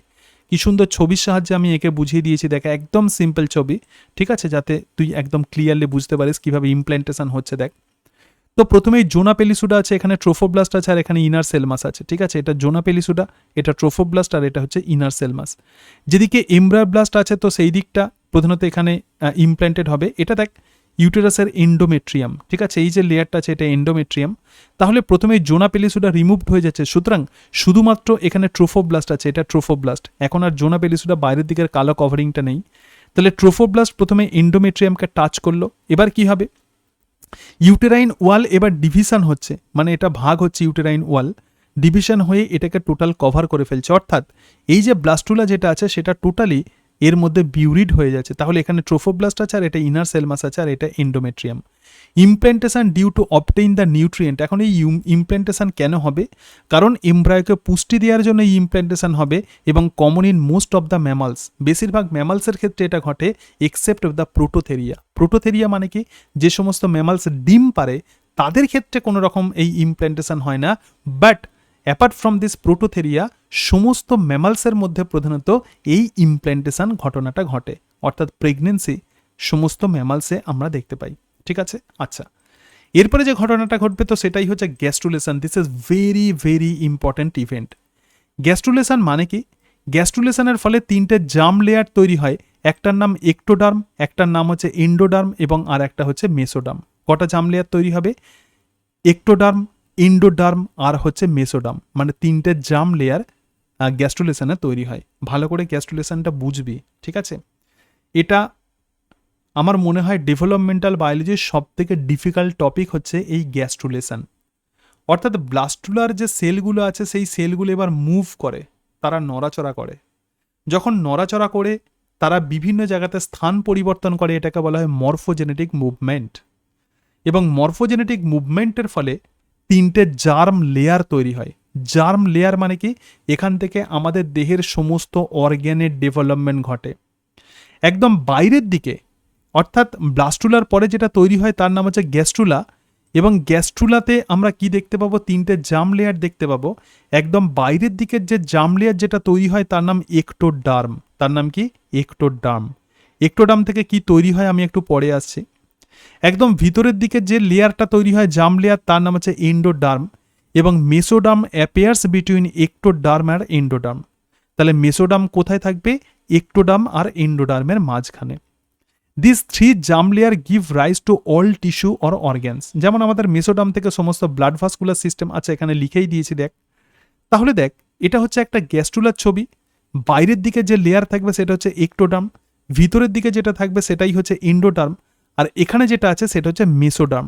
ঠিক আছে, এই মেসোডার্ম আবার সিলম দিয়ে স্প্লিট হয়ে যায়। সিলম মানে কি একটা বড় ক্যাভিটি, যাদের মধ্যে এই বড় দেহগহ্বর থাকে তো তাদেরকে আমরা বলবো সিলোমেট। তাহলে এখানে সিলোমেট ডেভেলপমেন্ট হয় এবং এই সিলমকে কভার করে রাখে যে জাম লেয়ার, তো তাকেই আমরা বলবো মেসোডার্ম। অনেক সময় ডেফিনেশন দেয় what is mesoderm, what is coelom. Mesoderm দ্বারা আবদ্ধ যে দেহগহ্বর, যে বডি ক্যাভিটি, তো তাকেই আমরা বলবো সিলোম। দেখ, এটা হচ্ছে coelom and this coelom is surrounded by mesoderm. যেদিকে একটোডার্ম থাকে সেদিকে তৈরি হয় সোম্যাটিক মেসোডার্ম, আর যেদিকে এন্ডোডার্ম থাকে সেদিকে তৈরি হয় স্প্ল্যাঙ্কনিক মেসোডার্ম। ঠিক আছে, এই যে একটোডার্ম, মেসোডার্ম আর এন্ডোডার্ম তৈরি হওয়ার কারণটা কি? কারণ এখান থেকে ডিফারেন্ট টাইপের অর্গ্যানস তৈরি হয়, সেই প্রসেসকে আমরা বলবো অর্গানোজেনেসিস। যেমন এই একটোডার্ম থেকে কি তৈরি হয়? আমাদের স্কিন তৈরি হয়, যেটাকে আমাদের দেহের সব থেকে লার্জেস্ট অর্গান, এই যে স্কিন, এই স্কিন কিন্তু একটোডার্ম থেকে তৈরি হয় এবং এপিডার্মিস তৈরি হয়। ঠিক আছে, আমরা যে টিস্যু যখন পড়েছিলাম এপিডার্মিস, তো সেটা এখান থেকে তৈরি হয়। মেসোডার্ম থেকে ব্লাড ভাস্কুলার সিস্টেম তৈরি হয়, যেমন ব্লাড, তার সঙ্গে সঙ্গে হার্ট ইত্যাদি এই সব জিনিসগুলো তৈরি হয় এবং মাসেলস তৈরি হয়। ভেরি ভেরি ইম্পর্টেন্ট, মাসেলস তাহলে কোথা থেকে তৈরি হয়েছে? মেসোডার্ম থেকে। আর এন্ডোডার্ম থেকে যেটা তৈরি হয় তার নাম হচ্ছে গোনাড, মানে টেস্টিস এবং ovary. Inner cell must contain the stem cells which have the potency to give rise to all organs and the tissue. সেই জন্য এই ইনার সেল মাসকে আমরা বলবো টটিপটেন্ট স্টেম সেল। এখন ঘটনা হচ্ছে এই ব্লাস্টুলা থেকে কিভাবে এই তিনটে জার্ম লেয়ার তৈরি হয়। ব্লাস্টুলা থেকে কিভাবে এই তিনটে জার্ম লেয়ার তৈরি হয়, এটা খুব ক্রিটিক্যাল একটা অংশ। আমি একদম ধীরে ধীরে তোকে বলছি, ভালোভাবে এটা বোঝার চেষ্টা করবি। ঠিক আছে, ভালো করে দেখ। আফটার ব্লাস্টুলা, ব্লাস্টুলা তৈরি হওয়ার পরে gastrula is formed immediately after implantation. তাহলে ব্লাস্টুলা যখন ইমপ্ল্যান্টেড হয়ে যায় তখন সঙ্গে সঙ্গে কিন্তু গ্যাস্ট্রুলা তৈরি হতে শুরু করে। Gastrula is characterized by 3 germ layer. গ্যাস্ট্রুলার মধ্যে 3টে জার্ম লেয়ার থাকে। এন্ডোডার্ম একদম ভিতরের দিকে থাকে, একটোডার্ম বাইরের দিকে থাকে, আর মেসোডার্ম হচ্ছে মিডলে থাকে। So this layer from the embryonic disc. এখানে একটা ভালো করে দেখ, এখানে একটা টার্ম আছে দেখ, একটোডার্ম, মেসোডার্ম এবং এন্ডোডার্ম যেটা তৈরি করে তো সেটাই হচ্ছে এমব্রায়োনিক ডিস্ক। কি তৈরি করে? Embryonic disc. ঠিক আছে, এইবারে ইনার সেলমাস যেটা আছে, সেই ইনার সেলমাস থেকে কিন্তু প্রকৃতপক্ষে এমব্রায় তৈরি হচ্ছে, ভ্রূণ তৈরি হচ্ছে। কিভাবে হচ্ছে দেখ, ইনার সেলমাস ডিফারেন্সিয়েটেড ইন্টু এপিব্লাস্ট আর হাইপোব্লাস্ট। বিভিন্ন এনিম্যালসের ক্লিভেজ বিভিন্ন রকম, ফ্রগের ক্ষেত্রে একরকম, চিক বা পাখির ক্ষেত্রে একরকম, আর আমরা যেটা পড়ছি সেটা ম্যামালসের গ্যাস্ট্রুলেশন। তাহলে ইনার সেলমাস এখানে ডিফারেন্সিয়েটেড হয়ে যাচ্ছে কিসে? এপিব্লাস্ট আর হাইপোব্লাস্টে। ঠিক আছে, কিসে ডিফারেন্সিয়েটেড হচ্ছে? এপিব্লাস্ট আর হাইপোব্লাস্টে। ঠিক আছে, আচ্ছা এবার দেখ, ছবির সাহায্যে তোকে দেখাবো, আগে পড়াটা দেখে নে। Some cells of the inner cell mass become the flattened.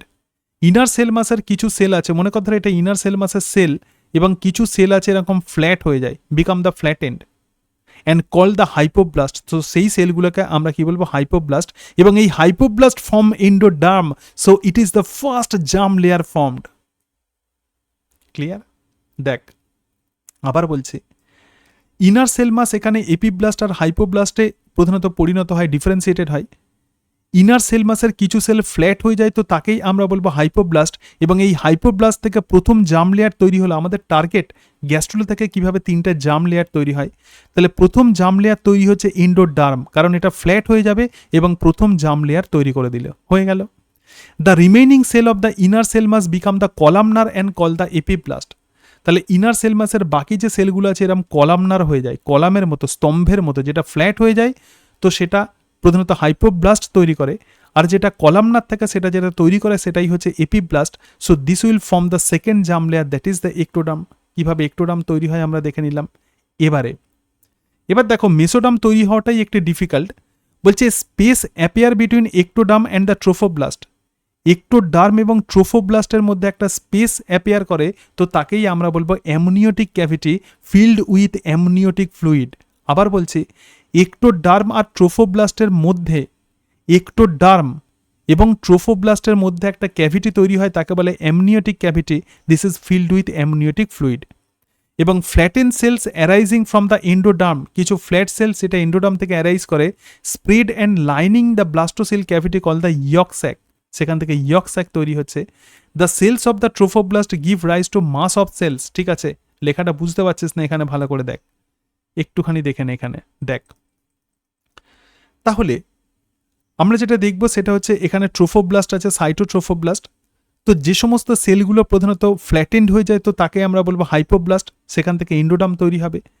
আর এখানে যে সেলগুলো আছে তো সেগুলো প্রধানত এপিব্লাস্ট, যেগুলো কলামনার হবে সেটা এপিব্লাস্ট, সেটা একটোডার্ম তৈরি করছে। তাহলে এপিব্লাস্ট আর হচ্ছে সাইটোট্রোফোব্লাস্টের মাঝখানে কি তৈরি হচ্ছে, একটা ক্যাভিটি, তো তাকেই আমরা বলবো অ্যামনিওটিক ক্যাভিটি। এবং এই যে ট্রোফোব্লাস্ট আছে, প্রথমে ভাববি ভালো করে ইনার সেল মাস কিভাবে ডিফারেন্সিয়েটেড হচ্ছে, তারপর ট্রোফোব্লাস্ট কিভাবে ডিফারেন্সিয়েটেড হচ্ছে। ট্রোফোব্লাস্টের যে সেলগুলো আছে, ট্রোফোব্লাস্ট আমি বলেছিলাম বাইরের দিকের কভারিং, আর ইনার সেল মাস হচ্ছে ট্রোফোব্লাস্টের সঙ্গে অ্যাটাচড হয়ে থাকে। ইনার সেল মাস ডিফারেন্সিয়েটেড হচ্ছে হাইপোব্লাস্ট আর এপিব্লাস্টে। হাইপোব্লাস্ট থেকে এন্ডোডার্ম তৈরি হচ্ছে আর এপিব্লাস্ট থেকে একটোডার্ম তৈরি হচ্ছে। তাহলে একটোডার্ম যেটা তৈরি হচ্ছে এবং তার সঙ্গে সঙ্গে ট্রোফোব্লাস্ট ডিফারেন্সিয়েটেড হচ্ছে দুটো পোর্শনে, একটা সাইটোট্রোফোব্লাস্ট আর একটা হচ্ছে সিনসাইটোট্রোফোব্লাস্ট। তো সাইটোট্রোফোব্লাস্ট এইভাবে থাকে আর সিনসাইটোট্রোফোব্লাস্ট এইভাবে ফ্রি হয়ে থাকে। তাহলে এপিব্লাস্ট বা একটোডার্ম এবং তার সঙ্গে সঙ্গে সাইটোট্রোফোব্লাস্টের মাঝখানে একটা ক্যাভিটি তৈরি হয়, তো তার নাম হচ্ছে অ্যামনিওটিক ক্যাভিটি। ঠিক আছে, এর মধ্যে অ্যামনিওটিক ফ্লুইড থাকে। ক্লিয়ার? এবার দেখ এরপরে কি হবে, মেসোডার্ম কিভাবে অ্যারাইজ করছে। দেখ এখানে আমরা দেখতে পাচ্ছি যেটা, সেটা হচ্ছে সাইটোট্রোফোব্লাস্ট। আর এখানে দেখ এই জায়গাতে আমরা এন্ডোডার্ম পেয়েছি অলরেডি, একটোডার্ম পেয়েছি, আর এখানে আমরা অ্যামনিওটিক ক্যাভিটি ইত্যাদি পেয়ে গেছি। এইবারে মেসোডার্ম অ্যারাইজ করবে এই জায়গাতে, এই যে অংশটা আছে সাইটোট্রোফোব্লাস্ট এবং তার সঙ্গে সঙ্গে এই যে গ্রিন কালারের যে পোর্শনটা আছে এই জায়গার মাঝখানে প্রধানত আমরা দেখব যে মেসোডার্ম অ্যারাইজ করছে।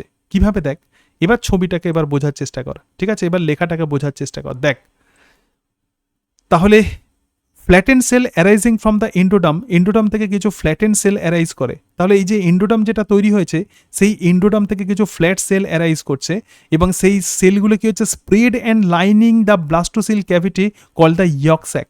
ঠিক আছে, তাহলে এন্ডোডার্ম থেকে কিছু সেল ফ্ল্যাট হয়ে যাচ্ছে এবং সেটা ব্লাস্টোসিল ক্যাভিটিকে কভার করে ফেলছে, তো তাকেই আমরা বলছি ইয়ক স্যাক। ভালো করে দেখ, এই যে এন্ডোডার্ম আছে এই এন্ডোডার্ম থেকে কিছু সেল তৈরি হলো, কিছু সেল কি হলো এখানে তৈরি হলো এবং সেই সেলগুলো কি করছে, টোটাল অংশটাকে কভার করে ফেলছে। সুতরাং এই যে কভারিং, এই যে সেলগুলো যেগুলো গ্রিন কালারে আবার আমি এঁকেছি এন্ডোডার্ম থেকে তৈরি হচ্ছে, এন্ডোডার্ম থেকে তৈরি হয়ে হয়ে হয়ে হয়ে এরা কি করছে, এইভাবে কভার করে ফেলছে।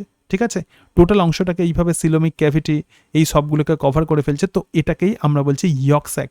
কিভাবে ইয়ক স্যাক তৈরি হলো দেখলাম, অ্যামনিয়ন কোথায় থাকে আমরা দেখলাম। এরপরে দেখো এই জায়গাটায় মেনলি একটুখানি ফোকাস করতে হবে। ঠিক আছে, the cells of the trophoblast, ট্রোফোব্লাস্টের সেল আছে give rise to the mass of cell call the mesoderm lie between the trophoblast and the cells of yolk sac. এবার দেখ এবার তাহলে কি হচ্ছে, এই যে ইয়ক স্যাক আমরা পেয়েছি এবং ট্রোফোব্লাস্ট পেয়েছি, ট্রোফোব্লাস্টের কিছু সেল আবার কি করছে, এই যে মাঝখানে মাঝখানে মাঝখানে ট্রোফোব্লাস্টের কিছু সেল দেখ, যেহেতু ট্রোফোব্লাস্ট থেকে এগুলো তৈরি হচ্ছে সেই জন্য ট্রোফোব্লাস্টের সেল যে কালার আছে এটাকে আমি সেই কালার করেছি। সো এখান থেকে যেটা তৈরি হচ্ছে তো সেটাই হচ্ছে মেসোডার্ম। তাহলে ট্রোফোব্লাস্ট থেকে কি তৈরি হচ্ছে আমরা দেখতে পাচ্ছি মেসোডার্ম তৈরি হচ্ছে। ঠিক আছে, আর এন্ডোডার্ম থেকে কি তৈরি হচ্ছে, ইয়ক স্যাক। ইয়ক স্যাক আর হচ্ছে ট্রোফোব্লাস্টের মাঝখানে আমরা দেখতে পাচ্ছি যে লেয়ার তৈরি হচ্ছে, so this is mesoderm. Clear? একটু বলো এটা বুঝতে পেরেছো কিনা? ঠিক আছে, আচ্ছা এবার দেখ, এবার বলছে the cells of the trophoblast give rise to, ঠিক আছে, this is called the extra embryonic mesoderm. তো এটাকে আমরা এক্সট্রা এমব্রায়নিক মেসোডার্ম বলছি কেন, because it lie outside the embryonic disc. Embryonic disc কি দিয়ে তৈরি হচ্ছে, একটোডার্ম আর এন্ডোডার্ম। যেহেতু একটোডার্ম আর এন্ডোডার্মের বাইরে যেহেতু এটা তৈরি হচ্ছে তো সেই জন্য আমরা এটাকে বলছি এক্সট্রা এমব্রায়নিক মেসোডার্ম। ট্রোফোব্লাস্ট দুটো ভাগে ভাগ হচ্ছে, একটা সিনসাইটোট্রোফোব্লাস্ট আর একটা হচ্ছে সাইটোট্রোফোব্লাস্ট। ঠিক আছে, সিনসাইটোট্রোফোব্লাস্ট আর সাইটোট্রোফোব্লাস্ট এই দুটো ভাগে ভাগ হচ্ছে। ঠিক আছে, তাহলে এইভাবে প্রধানত তিনটে জার্ম লেয়ার তৈরি হয়। এছাড়া আরও ডিটেলস মেকানিজম আছে, অত কিছু না বুঝলেও চলবে, জাস্ট যেটা লাগবে সেটা তোকে বললাম। আবার ভালো করে দেখ, ইনার সেল মাস ডিফারেন্সিয়েটেড হয়, ডিফারেন্সিয়েটেড হয়ে যেটা ফ্ল্যাট হয় তো তাকে আমরা বলবো হাইপোব্লাস্ট, সেখান থেকে এন্ডোডার্ম তৈরি হয়। আর যেগুলো কলামনার থাকে তো সেখান থেকে এপিব্লাস্ট তৈরি হয়। ঠিক আছে, আর এদিকে যেটা থাকে সেটাই হচ্ছে ট্রোফোব্লাস্ট। ট্রোফোব্লাস্ট দুটোভাবে ডিফারেন্সিয়েটেড হয়, একটা সাইটোট্রোফোব্লাস্ট আর একটা সিনসাইটোট্রোফোব্লাস্ট। তো সাইটোট্রোফোব্লাস্ট প্রধানত এইভাবে অবস্থান করে। এবারে এই যে এন্ডোডার্ম আছে বা এন্ডোডার্ম থেকে আবার কিছু সেল তৈরি হচ্ছে এবং সেই সেলগুলো টোটাল এই অংশটাকে কভার করে ফেলছে, ঠিক আছে। ধীরে ধীরে ধীরে ধীরে এখান থেকে সেলের বিভাজন হচ্ছে, মুভমেন্ট হচ্ছে, মরফোজেনেটিক মুভমেন্ট এইভাবে কভার করে ফেলছে এবং তার ফলে যেটা তৈরি হচ্ছে তার নাম হচ্ছে ইয়ক স্যাক। ইয়ক স্যাক হয়ে গেল। এবার এই যে ইয়ক স্যাক আছে এবং তার সঙ্গে সঙ্গে সাইটোট্রোফোব্লাস্ট আছে, সাইটোট্রোফোব্লাস্টের কিছু সেল আবার এখান থেকে যেটা তৈরি করছে তো সেটাই হচ্ছে মেসোডাম।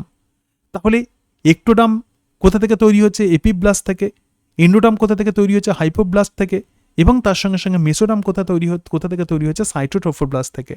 তাহলে আমি বললাম যে গ্যাস্ট্রুলেশনে আমার টার্গেট হচ্ছে কিভাবে 3টে জার্ম লেয়ার তৈরি হয়। সো দিস 3 জার্ম লেয়ার্স কিভাবে সিনথেসিস হচ্ছে আমরা দেখে নিলাম, ঠিক আছে। কিভাবে তৈরি হচ্ছে সেটা আমরা দেখলাম, ঠিক আছে। এটাই হচ্ছে গ্যাস্ট্রুলা।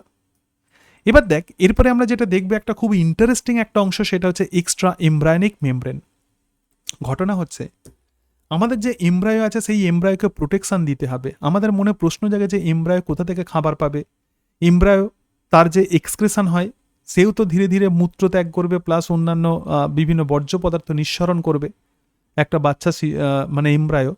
তো সেগুলোকে তাহলে কে মেনটেন করে? কিভাবে এই সমস্ত ঘটনা ঘটে? তো এখানেই কাজ করবে যেটা, তো সেটাই হলো extra embryonic membrane. So this extra embryonic membrane are not part of embryo. এটা কিন্তু এমব্রায়োর কোনো অংশ নয়, but it helps in development of the embryo. এমব্রায়োর ডেভেলপমেন্টে এটা হেল্প করে। Extra embryonic membrane in case of human 4টে এক্সট্রা এমব্রায়োনিক মেমব্রেন আছে, একটা অ্যামনিয়ন, একটা কোরিয়ন, আর একটা অ্যালান্টয়েজ, আর একটা হচ্ছে ইয়ক স্যাক। ভালো করে দেখ, অ্যামনিয়ন, কোরিয়ন, অ্যালান্টয়েজ আর ইয়ক স্যাক। অ্যামনিয়ন আর কোরিয়ন কোথা থেকে তৈরি হয়? একটোডার্ম এবং মেসোডার্ম থেকে, একটো মেসোডার্মাল অরিজিন। আর অ্যালান্টয়েজ আর ইয়ক স্যাক কোথা থেকে তৈরি হচ্ছে? ইন্ডো মেসোডার্মাল অরিজিন, ঠিক আছে। ক্লিয়ার? এটা আমি বোঝাতে পারলাম। এইবার তোকে আমি বলবো যে এই যে 4টে মানে এক্সট্রা এমব্রায়োনিক মেমব্রেন বলছি, সেগুলো প্রকৃতপক্ষে কি কাজ করে, তারা কিভাবে অ্যারেঞ্জ হয়ে থাকে এখানে দেখ। এই যে পোর্শনটা আছে দেখতে পাচ্ছিস, সো দিস ইজ এমব্রায়ো, ঠিক আছে। এমব্রায়োর বাইরের দিকে এরকম একটা কভারিং থাকে, সব থেকে বাইরের দিকে কভারিং থাকে, তো সেটাই হচ্ছে অ্যামনিয়ন। আমরা দেখেছিলাম যে অ্যামনিওটিক ক্যাভিটি তৈরি হচ্ছে। তাহলে এই অ্যামনিয়ন কি করছে? Cover the embryo and give the protection. অর্থাৎ এই অ্যামনিয়নই কিন্তু এমব্রায়োকে কভার করে রাখে এবং এমব্রায়োকে প্রোটেকশন দেয়। এবং এই অ্যামনিয়নের মধ্যে যে ফ্লুইড থাকে, সেই ফ্লুইডের মধ্যে এমব্রায়োটা ভাসমান অবস্থায় থাকে। তুই জলের মধ্যে কোনো মাছকে যদি নিয়ে যাস, ফিশ, আমরা যখন অ্যাকোরিয়ামে মাছ যখন কিনি তখন জলেতে কোনো পেপারেতে সেটাকে আমরা নিয়ে আসি যাতে কোনো রকম জার্কিং না হয়। এখানেও সিমিলার ঘটনা ঘটে। এই যে এমব্রায়ো, সেটা অ্যামনিয়ন পর্দা দিয়ে কভার হয়ে থাকে এবং যে পর্দার ভেতরে অ্যামনিওটিক ফ্লুইড থাকে, সো এমব্রায়ো এখানে ভাসমান অবস্থায় থাকে, ঠিক আছে। তার মানে অ্যামনিওটিক ফ্লুইড প্রধানত এমব্রায়োকে জার্কিংয়ের হাত থেকে রক্ষা করে এবং অ্যামনিওটিক ফ্লুইড হচ্ছে salty and the isotonic with the embryonic fluid. এমব্রায়োর যে ফ্লুইড আছে এবং অ্যামনিওটিক যে ফ্লুইড আছে তাদের কনসেন্ট্রেশন সিমিলার, এবং সেই কারণের জন্য কোনো রকম গ্যাসাস এক্সচেঞ্জ বা কোনো মেটেরিয়ালসের আদান প্রদান এই অ্যামনিওটিক ফ্লুইডের সঙ্গে এমব্রায়োর হয় না, কারণ আইসোটনিক। এবং এই যে অ্যামনিওটিক ফ্লুইড আছে, এই অ্যামনিওটিক ফ্লুইড থেকে বিভিন্ন সেল নিয়ে প্রধানত অ্যামনিওসেন্টেসিস করা হয়। এমনকি এখান থেকে তুই লিঙ্গ নির্ধারণ করতে পারবি কোনো এমব্রায়োর। তাহলে এমব্রায়োর লিঙ্গ নির্ধারণ করার জন্য এই অ্যামনিওটিক ফ্লুইডকে কালেকশন করা হয়, কারণ তার মধ্যে এমব্রায়োর কিছু সেল থাকে, সেই সেলের মধ্যে XY ক্রোমোজোম আছে নাকি XX ক্রোমোজোম আছে, এটা আমরা ডিটারমাইন করতে পারি। এবং এই ঘটনাকে বলা হয় লিঙ্গ নির্ধারণ, যেটা প্রোহিবিটেড আমাদের বর্তমানে, যেটা প্রোহিবিটেড, কারণ প্রচুর কন্যা ভ্রূণ হত্যা করা হচ্ছে, ঠিক আছে। তাহলে অ্যামনিয়নের ফাংশন আমরা দেখলাম। অ্যামনিয়নের পরে দেখ, সব থেকে বাইরের দিকে একটা কভারিং যেটা সবাইকে কভার করে থাকে, তো তার নামই হচ্ছে কোরিয়ন। কোরিয়ন থেকে প্লাসেন্টা তৈরি হয়। কোরিয়ন থেকে কি তৈরি হবে? প্লাসেন্টা তৈরি হয়। এবং কোরিয়ন কি কাজে হেল্প করে দেখ, কোরিয়ন কি কাজে হেল্প করে? হেল্প ইন রেসপিরেশন, এটা এমব্রায়োর রেসপিরেশনে হেল্প করবে এবং প্লাসেন্টা তৈরি হয়। This is very very important. তাহলে মানুষের প্লাসেন্টা হচ্ছে কোরিও ভাইটালাইন প্লাসেন্টা, কারণ মানুষের প্লাসেন্টা কোরিয়ন থেকে তৈরি হয়। Extra embryonic membrane Korean is responsible for formation of placenta in case of human, ঠিক আছে। So this layer is very very important in case of mammals, that is the Korean. এবার দেখ, এই এমব্রায়োকে খাবার দিতে হবে। এই এমব্রায়োকে খাবার দেওয়ার জন্য আরেকটা এক্সট্রা এমব্রায়োনিক মেমব্রেন থাকে, তার নাম হচ্ছে yolk sac. So yolk sac হচ্ছে first formed extra embryonic membrane, provide nutrition to the embryo. এমব্রায়োকে এরা নিউট্রিশন প্রোভাইড করে। এবং আরও একটা মেমব্রেন আছে, তার নাম হচ্ছে অ্যালান্টয়েজ। দেখ, অ্যালান্টয়েজ কি করছে? অ্যালান্টয়েজ আর যেখানে কোরিয়ন আছে, তাহলে কোরিয়ন দিয়ে যেমন গ্যাসাস এক্সচেঞ্জ হচ্ছে, দেখ এখানে অক্সিজেন ঢুকছে এমব্রায়ের মধ্যে, আবার কার্বন ডাইঅক্সাইড বেরিয়ে যাচ্ছে এমব্রায় থেকে। সো অ্যালান্টয়েজ হেল্প ইন এক্সক্রেশন, এমব্রায় যখন কোনো এক্সক্রিশন করলো অ্যালান্টয়েজ দিয়ে সেটা বেরিয়ে যায়, এবং তার সঙ্গে সঙ্গে অলসো রেসপিরেশনে হেল্প করবে এবং exchange of oxygen and carbon dioxide much more in chorioallantoic junction. সব দিক দিয়ে গ্যাসাস এক্সচেঞ্জ হয়, কিন্তু ম্যাক্সিমাম গ্যাসাস এক্সচেঞ্জ কোথা দিয়ে হয়? এই জায়গাটা দিয়ে হয় যেখানে কোরিও অ্যালান্টয়িক জাংশন থাকে। ঠিক আছে, so this are the function of all these four types of extraembryonic membrane. The amnion covered total embryo এবং অ্যামনিয়নের মধ্যে অ্যামনিয়েটিক ফ্লুইড থাকে। This protect the embryo from desiccation, যাতে কোনো রকম জার্কিং না হয় সেখান থেকে হেল্প করে। এবং কোরিয়ন আমরা দেখলাম যে টোটাল কভারিং যেটা হচ্ছে, তো সেটাই হচ্ছে chorion, which is responsible for formation of placenta. And there is another extraembryonic membrane which is known as yolk sac, and this will provide nutrition to the embryo.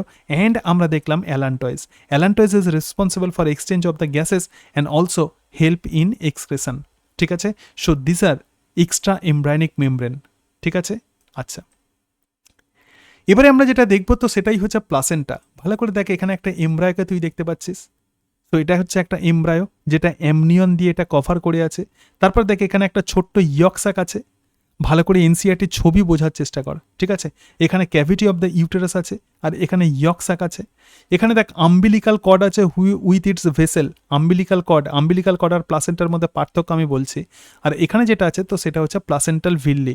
ছবিটা ভালো করে দেখবি, অনেক সময় হয়তো এখান থেকে প্রশ্ন দেওয়া হতে পারে। ঠিক আছে, এবং এখানে দেখ সার্ভিক্সের মধ্যে একটা মিউকাস প্লাগ তৈরি হচ্ছে। আমরা যখন বার্থ কন্ট্রোল পড়ব, এই মিউকাস প্লাগের কাজ কি সেটা আমরা দেখব।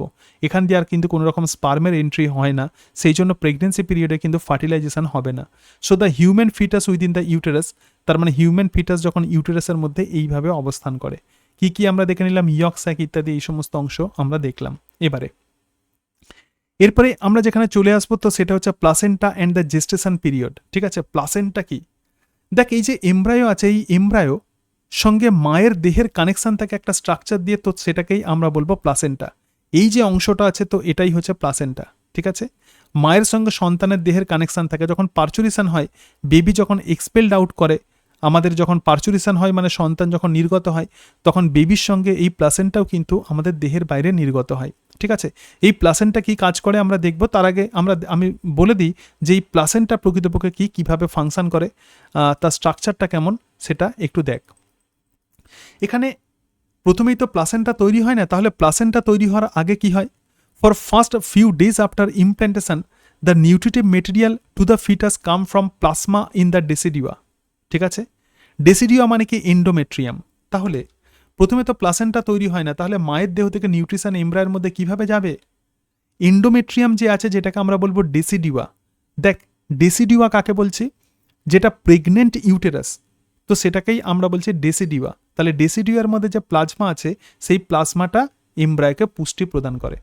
এছাড়া এন্ডোমেট্রিয়ামের যে গ্ল্যান্ডুলার সিক্রেশন হয়, বিভিন্ন গ্রন্থি থাকে তার সিক্রেশন হয়, এবং সেই সিক্রেশনের মধ্যে প্রচুর পরিমাণে গ্লাইকোজেন থাকে যেটা এমব্রায়োকে পুষ্টি দেয়। ঠিক আছে, আচ্ছা, এরপরে কি ঘটনা ঘটবে? Afterwards requirements for the foetal growth come from, এরপরে কি হবে? এরপরে এই যে ফিটাল গ্রোথে আরও কিছু নিউট্রিশন লাগবে যেটা আর এই স্ট্রাকচারগুলো প্রোভাইড করতে পারবে না। সুতরাং maternal circulation through the placenta. তাহলে মায়ের ব্লাডেতে কিন্তু বিভিন্ন পদার্থ সার্কুলেটেড হচ্ছে, বিভিন্ন নিউট্রিয়েন্টস অন্যান্য মেটেরিয়াল সার্কুলেটেড হচ্ছে, তো সেগুলো এবার এমব্রায়ের মধ্যে যাবে। ঠিক আছে, দেখ, initially rate of placental growth is much greater than the rate of foetus growth. একদম প্রথমে প্লাসেন্টার গ্রোথ কিন্তু অনেক বেশি হবে than the foetus growth. Later পরবর্তীকালে কি হয়? প্লাসেন্টাস গ্রোথ কিন্তু স্লো ডাউন হয়। বাই দ্য 4th উইক, একদম এমব্রায় যখন 4th উইকে থাকে, তোদের এই জেস্টেশন পিরিয়ডগুলোও আবার আছে, কোন উইকে কি হয়। By the 4th week of the pregnancy the placental growth is sufficient. Pregnancy পিরিয়ডের একদম 4th সপ্তাহে প্লাসেন্টাল গ্রোথ কিন্তু সাফিসিয়েন্ট হয়ে যায়। প্লাসেন্টা কি কাজ করে? দেখ, প্লাসেন্টা কি কাজ করে?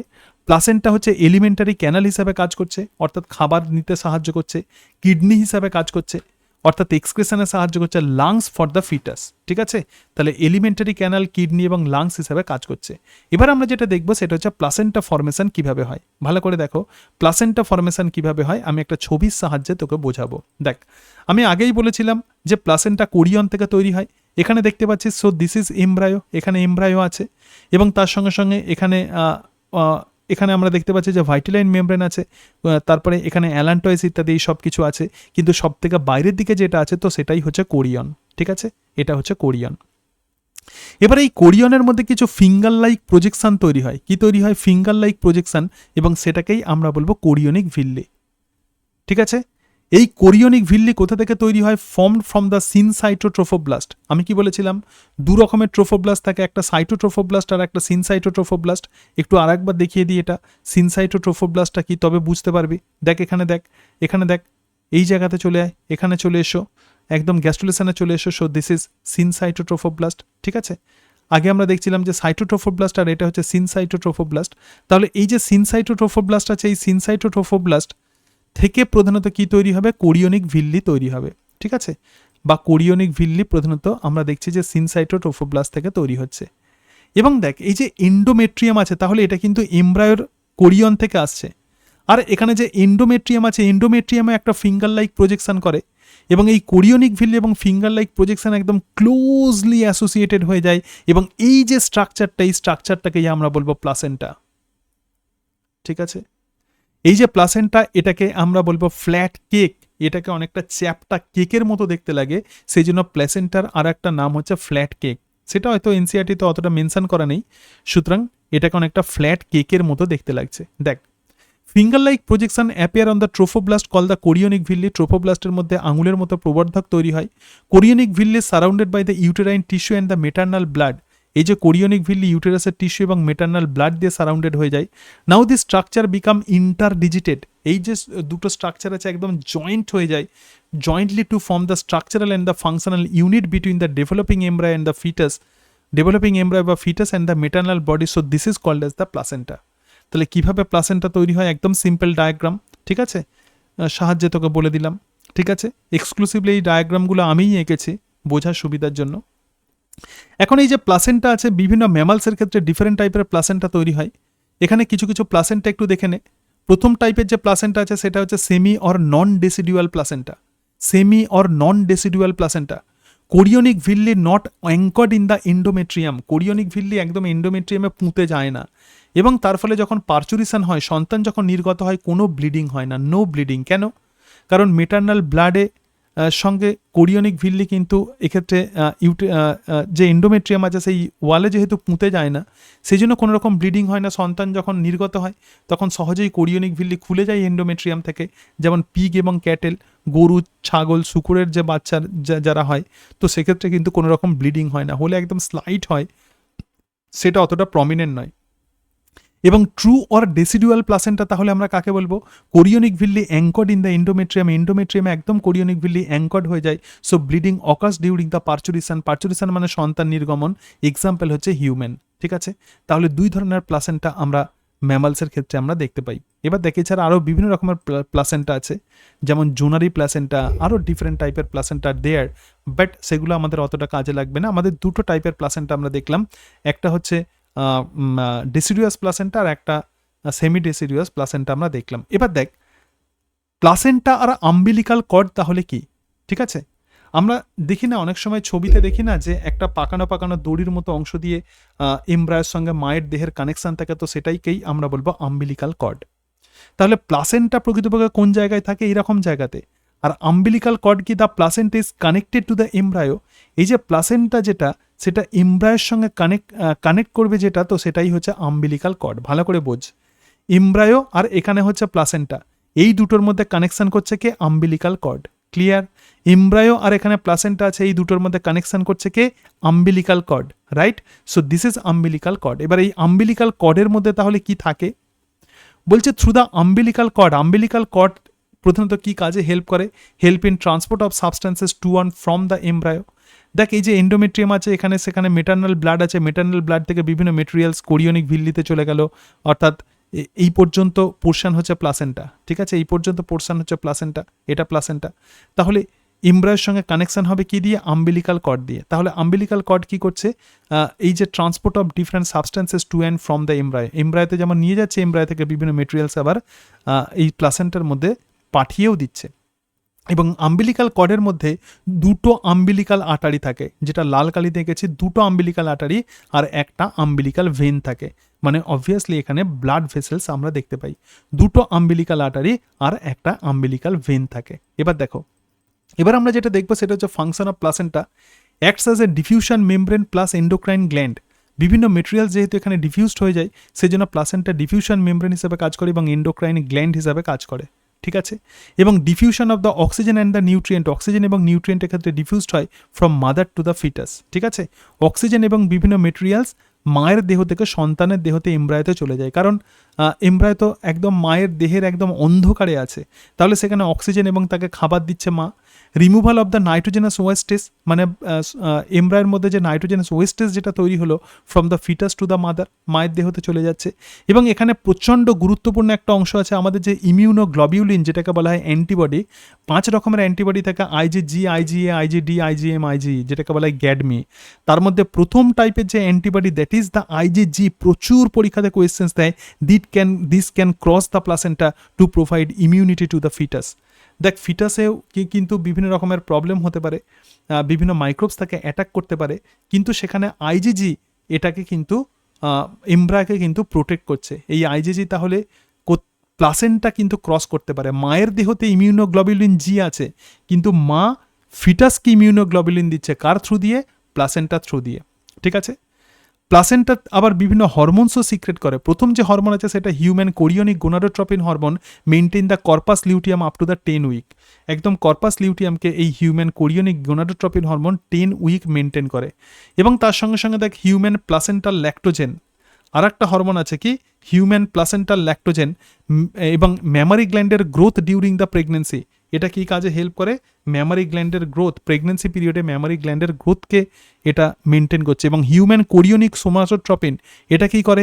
এমব্রায়োনিক গ্রোথ, এমব্রায়োর গ্রোথে হেল্প করছে। Placental prolactin, formation of the milk, prevent the LH surge, show no menstruation, এটা প্লাসেন্টাল প্রোল্যাকটিন।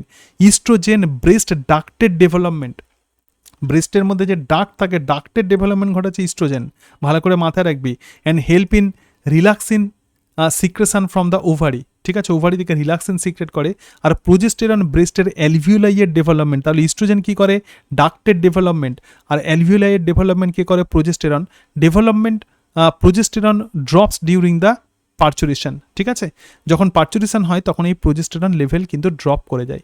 এই জায়গাতে একটা বিষয় আছে, অনেক সময় আমরা প্রেগনেন্সি টেস্ট করি, দেখ, human chorionic gonadotropin detected in the urine after 2 weeks of pregnancy. তাহলে প্রেগনেন্সি এই যে ইমপ্ল্যান্টেশন হয়েছে তার 2 সপ্তাহ পরে কিন্তু ইউরিনের মধ্যে আমরা হিউম্যান কোরিওনিক গোনাডোট্রপিন পাই। সেই জন্য প্রেগনেন্সি টেস্টে বা গ্র্যাভিডেক্স টেস্টে প্রধানত এই হিউম্যান কোরিওনিক গোনাডোট্রপিন আর অন্য কোনো সময় পাওয়া যায় না। কেবলমাত্র প্রেগনেন্সি পিরিয়ডেই এই হিউম্যান কোরিওনিক গোনাডোট্রপিন তৈরি হয়, যেটা কে সিনথেসাইজ করে, যেটা প্লাসেন্টা তৈরি করে। এবং এই হিউম্যান কোরিওনিক গোনাডোট্রপিনকে ইউটিলাইজ করে একটা কিট ব্যবহার করা হয়, যেটা প্রেগনেন্সি কিট, ঠিক আছে। এবং দেখ, হিউম্যান কোরিওনিক গোনাডোট্রপিন, এইচপিএল এবং relaxin are produced in women, ঠিক আছে, এটা অনলি ডিউরিং প্রেগনেন্সি। এই যে 3টে হরমোন বলছি, 4টে hormone, human chorionic gonadotropin, HPL আর রিল্যাক্সিন, এটা কেবলমাত্র প্রেগনেন্সি পিরিয়ডেই তৈরি হয়। রিল্যাক্সিন দেখ secreted by the ovary in later stage of pregnancy. Relaxin প্রথমে তৈরি হচ্ছে না, কিন্তু পরবর্তীকালে যত প্রেগনেন্সি পিরিয়ড যত এগোচ্ছে তখন কিন্তু এই রিল্যাক্সিন তৈরি হয়। রিল্যাক্স কথার মানে কি? আমাদের যে রিপ্রোডাক্টিভ অর্গান আছে সেটাকে রিল্যাক্স করে দেয়, যাতে সন্তান যাতে বাইরে বের হতে পারে। রিল্যাক্স দ্য পিউবিক সিম্ফাইসিস, আমাদের যে পিউবিক যে রিজিয়ান আছে, ঠিক আছে, এটা হচ্ছে পিউবিক রিজিয়ান, এবং 2টো হাড় আছে, পিউবিক রিজিয়ান মানে কোমরের কাছে রিজিয়ান। তো সেই পিউবিক সিম্ফাইসিসকে কী করছে? রিলিজ করে দিচ্ছে, এইভাবে দেখ, খুলে দিচ্ছে এইভাবে, এবং তার ফলে এমব্রায়ো সহজেই বাইরে নির্গত হতে পারে। So this will causes easy delivery, ঠিক আছে, এটা আমরা দেখলাম। সুতরাং প্লাসেন্টার আমরা বিভিন্ন ফাংশন দেখলাম। এবং দেখ, অলসো দ্য ইস্ট্রোজেন, প্রোজেস্টেরন এবং তার সঙ্গে সঙ্গে prolactin, cortisol, thyroxine increase the several fold in the maternal blood. এবং যখন প্রেগনেন্সি পিরিয়ড চলে এই সমস্ত হরমোনেরও পরিমাণ কিন্তু মেটার্নাল ব্লাডে বেড়ে যায়।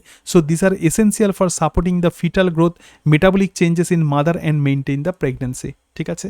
সো এতগুলো ফাংশন আমরা প্রেগনেন্সি প্লাসেন্টার আমরা দেখতে পাই, ঠিক আছে। এবার একটু পড়বি, বারবার কিন্তু পড়তে হবে এগুলো। আমি যে নোটস লিখে দিয়েছি কোনো অংশ বাদ দিলে হবে না, একদম 100% এনসিইআরটি বেসড, এবং তার সঙ্গে সঙ্গে কিছু কিছু অংশ এক্সট্রা দেওয়া আছে। এবার আমরা যেটা দেখব সেটা হচ্ছে জেস্টেশন পিরিয়ড, বা যেটাকে বলা হচ্ছে গর্ভকালীন সময়। ঠিক আছে, মানে একটা মা যখন প্রেগনেন্ট থাকে, the time from the fertilization to parturition মানে সন্তানকে মায়ের দেহের বাইরে নির্গত হওয়া, ইজ নোন অ্যাজ, K/A মানে known as gestation period. Human gestation period কতদিন? 9 মাস 7 দিন। কতদিন 9 মাস 7 দিন। এই দিনগুলো মনে রাখবে, 9 months 7 days। ক্যাট আর ডগের কতদিন? 52 থেকে 65 দিন। এলিফ্যান্টের কতদিন? 18 থেকে 22 দিন। র্যাবিটের কতদিন? 28 থেকে 30 দিন। মানুষের ক্ষেত্রে সব থেকে বেশি দিন, 9 মাস 7 দিন। ঠিক আছে, আচ্ছা এবার দেখ জেস্টেশন পিরিয়ডের কিছু টাইম তোদের এনসিআরটিতে দেওয়া আছে। যেহেতু এনসিআরটির কোনো অংশ বাদ দেওয়া যাবে না, কিন্তু এগুলো বারবার পড়লে তবে কিন্তু মনে থাকবে। তাহলে আফটার 1 month একটা এমব্রায়ো যখন 1 মাস হলো তখন কি হয়? 1 মাস যখন হবে তখনই কিন্তু হার্ট তৈরি হয়। দেখবি যখন ইউএসজি করা হয় তখন হার্টকে খোঁজা হয়। সো হার্ট এখানে তৈরি হলো। So this is the first sign of the growing foetus noticed by listening to the heart sound through the stethoscope. Doctor stethoscope দিয়ে বুঝতে পারে যে সন্তানের হার্টবিট হচ্ছে। হার্ট কবে তৈরি হয়? After 1 month। তাহলে 2 মাস পরে কি তৈরি হবে? লিমস এবং ডিজিটস, মানে পা, হাত এবং হাত পায়ের আঙুল। কবে তৈরি হবে? 2 মাস পরে। এরপরে কি হবে? একদম চলে যা এন্ড অফ 12 উইকস, মানে 84 দিন। 84 দিন পরে কি হবে? 84, মানে তুই 85 ডেজে দেখছিস। মোস্ট মেজর অর্গ্যানস আর ফর্মড। ঠিক আছে, বেশিরভাগ যে মেজর অর্গ্যানস যেগুলো আছে সেগুলো তৈরি হয়। এবং এই যে সময়টা প্রথম 3 মাস, 9 মাস 7 দিন আমি বলেছি, তাহলে প্রথম যে 3 মাস এটাকেই বলবো আমরা ফার্স্ট ট্রাইমস্টার। 3 মাস মানে কি 90 ডেজ, এখানে আমি 84 লিখেছি যেভাবে লেখা আছে। তাহলে প্রথম 3 মাসকে আমরা কি বলবো? ফার্স্ট ট্রাইমস্টার। ঠিক আছে, অলমোস্ট 84 ডেজ। প্রথম ট্রাইমস্টারে তাহলে কি তৈরি হয়ে যাচ্ছে? Most major organs are formed, limbs and the external genitalia আরও ওয়েল ডেভেলপড। এক্সটার্নাল জেনিটালিয়া মানে পেনিস, তার সঙ্গে সঙ্গে ফিমেল রিপ্রোডাক্টিভ অর্গানের অন্যান্য জিনিসপত্র সব কিছু ভালোভাবে তৈরি হয়ে যায়। কখন? ফার্স্ট ট্রাইমস্টারে। 5 মাস বয়সে কি হয়? দেখ 5 মান্থ, তাহলে 3 মাস হলো। 3 মাসের পরে 2 মাস চলে যায়। Hair appears on the head, মাথাতে তখন চুল তৈরি হয়। First movement of the foetus, তখন তুই ফিটাসের মুভমেন্ট দেখতে পাবি। এবং 6 মাস দেখ end of the 24 weeks, that is the end of second trimester. ঠিক আছে, তাহলে 6 মান্থে কি হচ্ছে? 3 মাস, তাহলে 3 মাস হচ্ছে ফার্স্ট ট্রাইমস্টার কমপ্লিট হয়ে গেল। 4 মাস, 5 মাস, 6 মাস সেটা হচ্ছে সেকেন্ড ট্রাইমস্টার। ঠিক আছে, এই সময় কি হবে?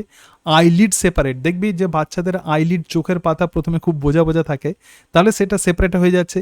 আই ল্যাসেস আর ফর্মড, মানে চোখের পাতাতে যে চুল আছে, লোম আছে, সেগুলো তৈরি হচ্ছে। Body covered by the fine hairs, সমস্ত হেয়ার দিয়ে বডি কভার হয়ে যায়, যেটা ম্যামালসের characteristic features. End of the 9 month, তার মানে সেকেন্ড ট্রাইমস্টার কতদিন হচ্ছে? 6 মাস। তারপরে কি হচ্ছে? একদম লাস্ট ট্রাইমস্টার দেখ 9 মাস শেষে কি হচ্ছে? Foetus fully developed and ready for delivery. So gestation period প্রধানত কি হচ্ছে? এবার এই যে ট্রাইমস্টার পিরিয়ডটা আছে এখানে দেখ, gestation period is divided into the 3 ট্রাইমস্টার। 3টে ট্রাইমস্টারে ভাগ করা হচ্ছে। প্রত্যেকটা ট্রাইমস্টার 9 মাস সময় দিচ্ছে। প্রথম ট্রাইমস্টারে তাহলে কি হচ্ছে? হার্ট ইজ ফর্মড, মানে প্রথম 3 মাসে হার্ট তৈরি হচ্ছে, লিমস এবং ডিজিটস তৈরি হচ্ছে। মোস্ট মেজর অর্গ্যানস প্রথম ট্রাইমস্টারেই তৈরি হয়ে যাচ্ছে প্রথম 3 মাসে। সেকেন্ড ট্রাইমস্টার দেখ, তারপরে 3 থেকে 6 মাস প্রথম মুভমেন্ট অফ ফিটাস এই সময় আমরা বুঝতে পারি। ঠিক আছে, কারণ সমস্ত অর্গ্যান তৈরি হয়ে গেছে, তারপরে তুই মুভমেন্ট বুঝতে পারবি। তারপরে hair appears on the head, মাথাতে চুল আমরা দেখতে পাচ্ছি। Body covered by hair, eyelids open এবং আই ল্যাসেস আর ফর্মড। ঠিক আছে, এবারে week 3 to week 8 of the pregnancy, মানে 21 ডেজ টু 2 মান্থ, এই সময় অন্যান্য অর্গ্যানস আর ফর্মড। ঠিক আছে, হার্ট বিটিং স্টার্ট কবে? উইক 6-এ হার্ট বিটিং স্টার্ট। ফিটাস দেখ week 9 of the pregnancy until the birth, after the 2 month growing organs and the refining organs, বিভিন্ন অর্গ্যানগুলো গ্রো করছে। Embryo does not look the human yet, এখনো পর্যন্ত আছে। এখানে একটা বিষয় আছে, এমব্রায়ো কাকে বলে এবং তার সঙ্গে সঙ্গে ফিটাস কাকে বলে। দেখ উইক 3 থেকে উইক 8 পর্যন্ত অফ দ্য প্রেগনেন্সি 21 ডেজ, মানে প্রথম থেকে যেটুকু সময় 2 মাস পর্যন্ত যে সময়, তো সেটাই হচ্ছে এমব্রায়ো। এমব্রায়োর মধ্যে তুই কি পাবি? হার্টকে পাবি। ঠিক আছে, আর ফিটাস তাহলে কাকে বলছে? উইক 9 থেকে একদম বার্থ পর্যন্ত যেটা, তো সেটাই হচ্ছে ফিটাস। তাহলে ই আগে থাকে আর ফিটাস পরে থাকে। ঠিক আছে। এই সময় কি হবে, বিভিন্ন অর্গ্যানস ইত্যাদি এই সব কিছু তৈরি হবে এবং ফিটাস কন্ডিশনে কিন্তু এখনো পর্যন্ত এমব্রায়োকে হিউম্যানের মতো দেখতে লাগে না, এখনো এর লেজ থাকে, হ্যাজ এ টেল এবং লিম বার্ডস থাকে, ঠিক আছে। এবং ফিটাস দেখ clearly looks like a baby, এরপরে কি হবে, এরপরে ক্লিয়ারলি ফিটাসকে বেবির মতো দেখতে লাগে এবং ফিঙ্গার্স টোজ আর ফর্মড, ঠিক আছে। তাহলে প্রথমে এমব্রায়ো এবং তারপরে ফিটাসকেই কিন্তু প্রকৃতপক্ষে আমরা বেবির মতো দেখতে পাই, ঠিক আছে। তাহলে ফিটাস তো তৈরি হয়ে গেলে এবার যে ঘটনাটা ঘটবে তো সেটা হচ্ছে পারচুরিশন অ্যান্ড ল্যাকটেশন, 9 নম্বর অংশ, parturition and lactation. Average duration of the human pregnancy, parturition মানে কি সন্তানকে বাইরে বের করে নিয়ে আসা। Average duration of the human pregnancy is 9 months, so this is called as gestation period. এই 9 মাস ধরে যে চেঞ্জেস যেগুলো দেখলি সেটাই জেস্টেশন পিরিয়ড।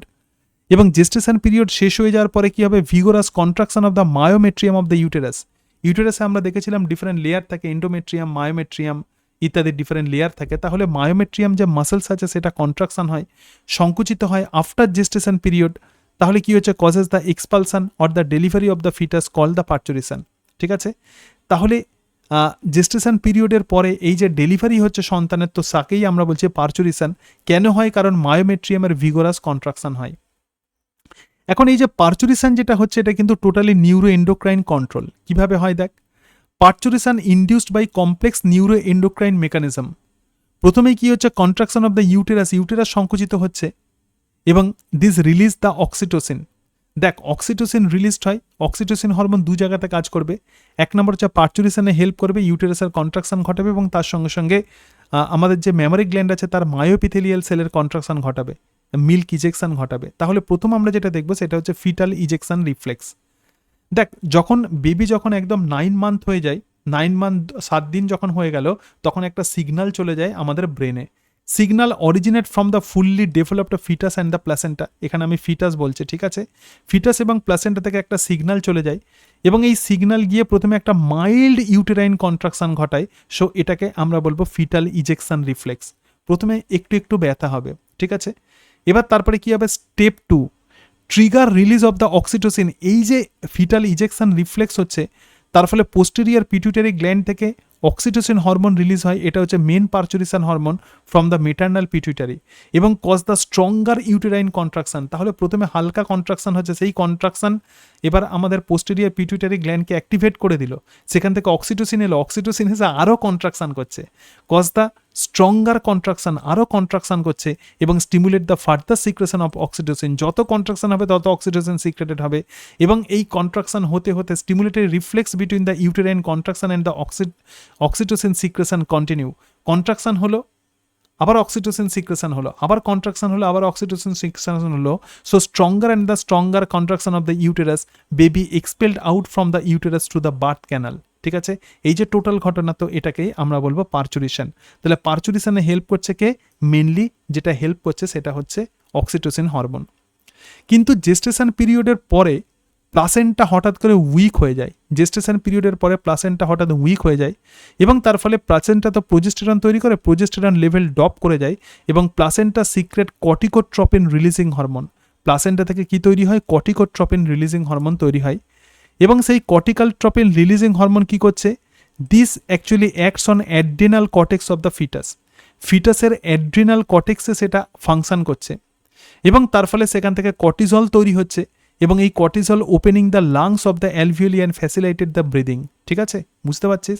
তাহলে ফিটাস যে রিলিজ হচ্ছে তো তাকে তো সার্ভাইভ করতে হবে, তবে এমব্রায়োনিক কন্ডিশনে থাকা সময় কিন্তু তার লাংসটা যাতে বাইরে, এতদিন পর্যন্ত সে মায়ের দেহতে ছিল, হঠাৎ করে বাইরে এসে তাকে নিঃশ্বাস প্রশ্বাস নিতে হবে। তাহলে কি হবে, কর্টিজল সিক্রেটেড হবে যেটা লাংস অ্যালভিওলিকে ওপেন করে দেয় এবং ফ্যাসিলিটেট দ্য ব্রিদিংয়ে হেল্প করে এবং ডাইহাইড্রো এপিএন্ডোস্টেরন সিক্রেটেড হয় যেটা converted into the oestrogen. Oestrogen কি হয়, অ্যান্টি প্রোজেস্টেরন অ্যাক্টিভিটি। দেখ প্রোজেস্টেরনকে আমরা বলবো প্রেগনেন্সি মেইনটেনিং হরমোন, কিন্তু ইস্ট্রোজেনের অ্যান্টি প্রোজেস্টেরন অ্যাক্টিভিটি থাকে এবং তার ফলে প্রোজেস্টেরন আর কাজ করতে পারে না। Make oxytocin receptor on the myometrium, যেহেতু মায়োমেট্রিয়ামের কন্ট্রাকশন হবে কোন হরমোনের সাহায্যে, অক্সিটোসিন হরমোনের সাহায্যে, তাহলে মায়োমেট্রিয়ামের মধ্যে এই অক্সিটোসিন রিসেপ্টর তৈরি করে এবং act the uterine wall to release the prostaglandin. Uterine ওয়ালের থেকে প্রোস্টাগ্ল্যান্ডিনকে রিলিজ করতে হেল্প করে, যেটাও মায়োমেট্রিয়ামের কন্ট্রাকশন ঘটায়, ঠিক আছে। এইবার দেখ স্টেজেস অফ পারচুরেশন। পারচুরেশন এর বিভিন্ন হরমোনগুলো আমরা দেখলাম। এবার আমরা যেটা দেখব যে কতগুলো স্টেজে হচ্ছে। প্রথমেই যেটা হয় সেটা হচ্ছে ডাইলেশন স্টেজ, 6 থেকে 12 ঘন্টা। এই যে প্রেগনেন্সি পিরিয়ডে, এই যে একদম জেস্টেশন পিরিয়ডে যেটাকে আমরা বলবো প্রসব বেদনা বাংলাতে যেটাকে বলা হয়, তাহলে প্রথমেই শুরু হয়ে 6 থেকে 12 ঘন্টা ধরে চলবে কি ঘটনা দেখ, সেটাকে বলা হয় dilation stage 1 number. Cause the contraction of the myometrium সংকুচিত হলো। পুশ দ্য চাইল্ড হেড, তখন সন্তানের হেড কি করছে, সার্ভিক্সের দিকে সে নিয়ে চলে গেল, মাথাটা আগে বাইরে বেরিয়ে আসবে, অলসো এক্সপ্যান্ড দ্য সার্ভিক্স।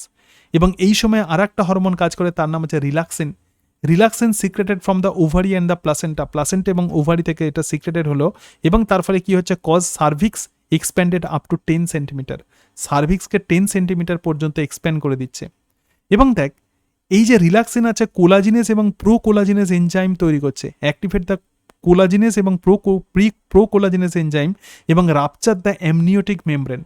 আমরা দেখেছিলাম যে এমব্রায়ের বাইরে অ্যামনিওটিক মেমব্রেন ছিল, সেই অ্যামনিওটিক মেমব্রেনকে সেটা রাপচার করে দিল এবং অ্যামনিওটিক ফ্লুইড তখন রিলিজ হলো এবং তার ফলে সার্ভিক্স স্লিপারি হয়ে গেল। তাহলে প্রথমেই সন্তানের হেডকে নিচের দিকে নামিয়ে দিল, ঠিক আছে? কে নামিয়ে দিচ্ছে? সন্তানের হেডকে নিচের দিকে কে নামিয়ে দিচ্ছে? অক্সিটোসিন। এবং মায়োমেট্রিয়ামের কন্ট্রাকশন করছে, এরপরে রিল্যাক্সিন চলে আসবে যেটা সার্ভিক্সকে খুলে দিল এবং তার সঙ্গে সঙ্গে অ্যামনিওটিক যে মেমব্রেন আছে সেটাকে রাপচার করে দিল, তার ফলে সেখান থেকে ফ্লুইড নির্গত হলো, সার্ভিক্স একদম স্লিপারি হয়ে গেল, ঠিক আছে? যেটা বার্থ ক্যানাল একদম স্লিপারি হয়ে গেল। সেকেন্ড স্টেজ দেখ, এক্সপালশন অফ দ্য বেবি 20 মিনিটের মধ্যে হয়ে যাবে। এক্সপালশন অফ দ্য বেবি, এটা নর্মাল ডেলিভারি আমরা পড়ছি। Relaxin also relax the pubic symphysis, that is the joint between the pelvic গার্ডেলের যে জয়েন্ট আছে সেই জয়েন্টটাকে খুলে দেয় এবং নাও দ্য ভ্যাজাইনা এক্সপ্যান্ড, এবং তার ফলে ভ্যাজাইনা এক্সপ্যান্ড করে, so baby come out through the birth canal. Baby তো বেরিয়ে গেল, তাহলে প্লাসেন্টার কি হলো?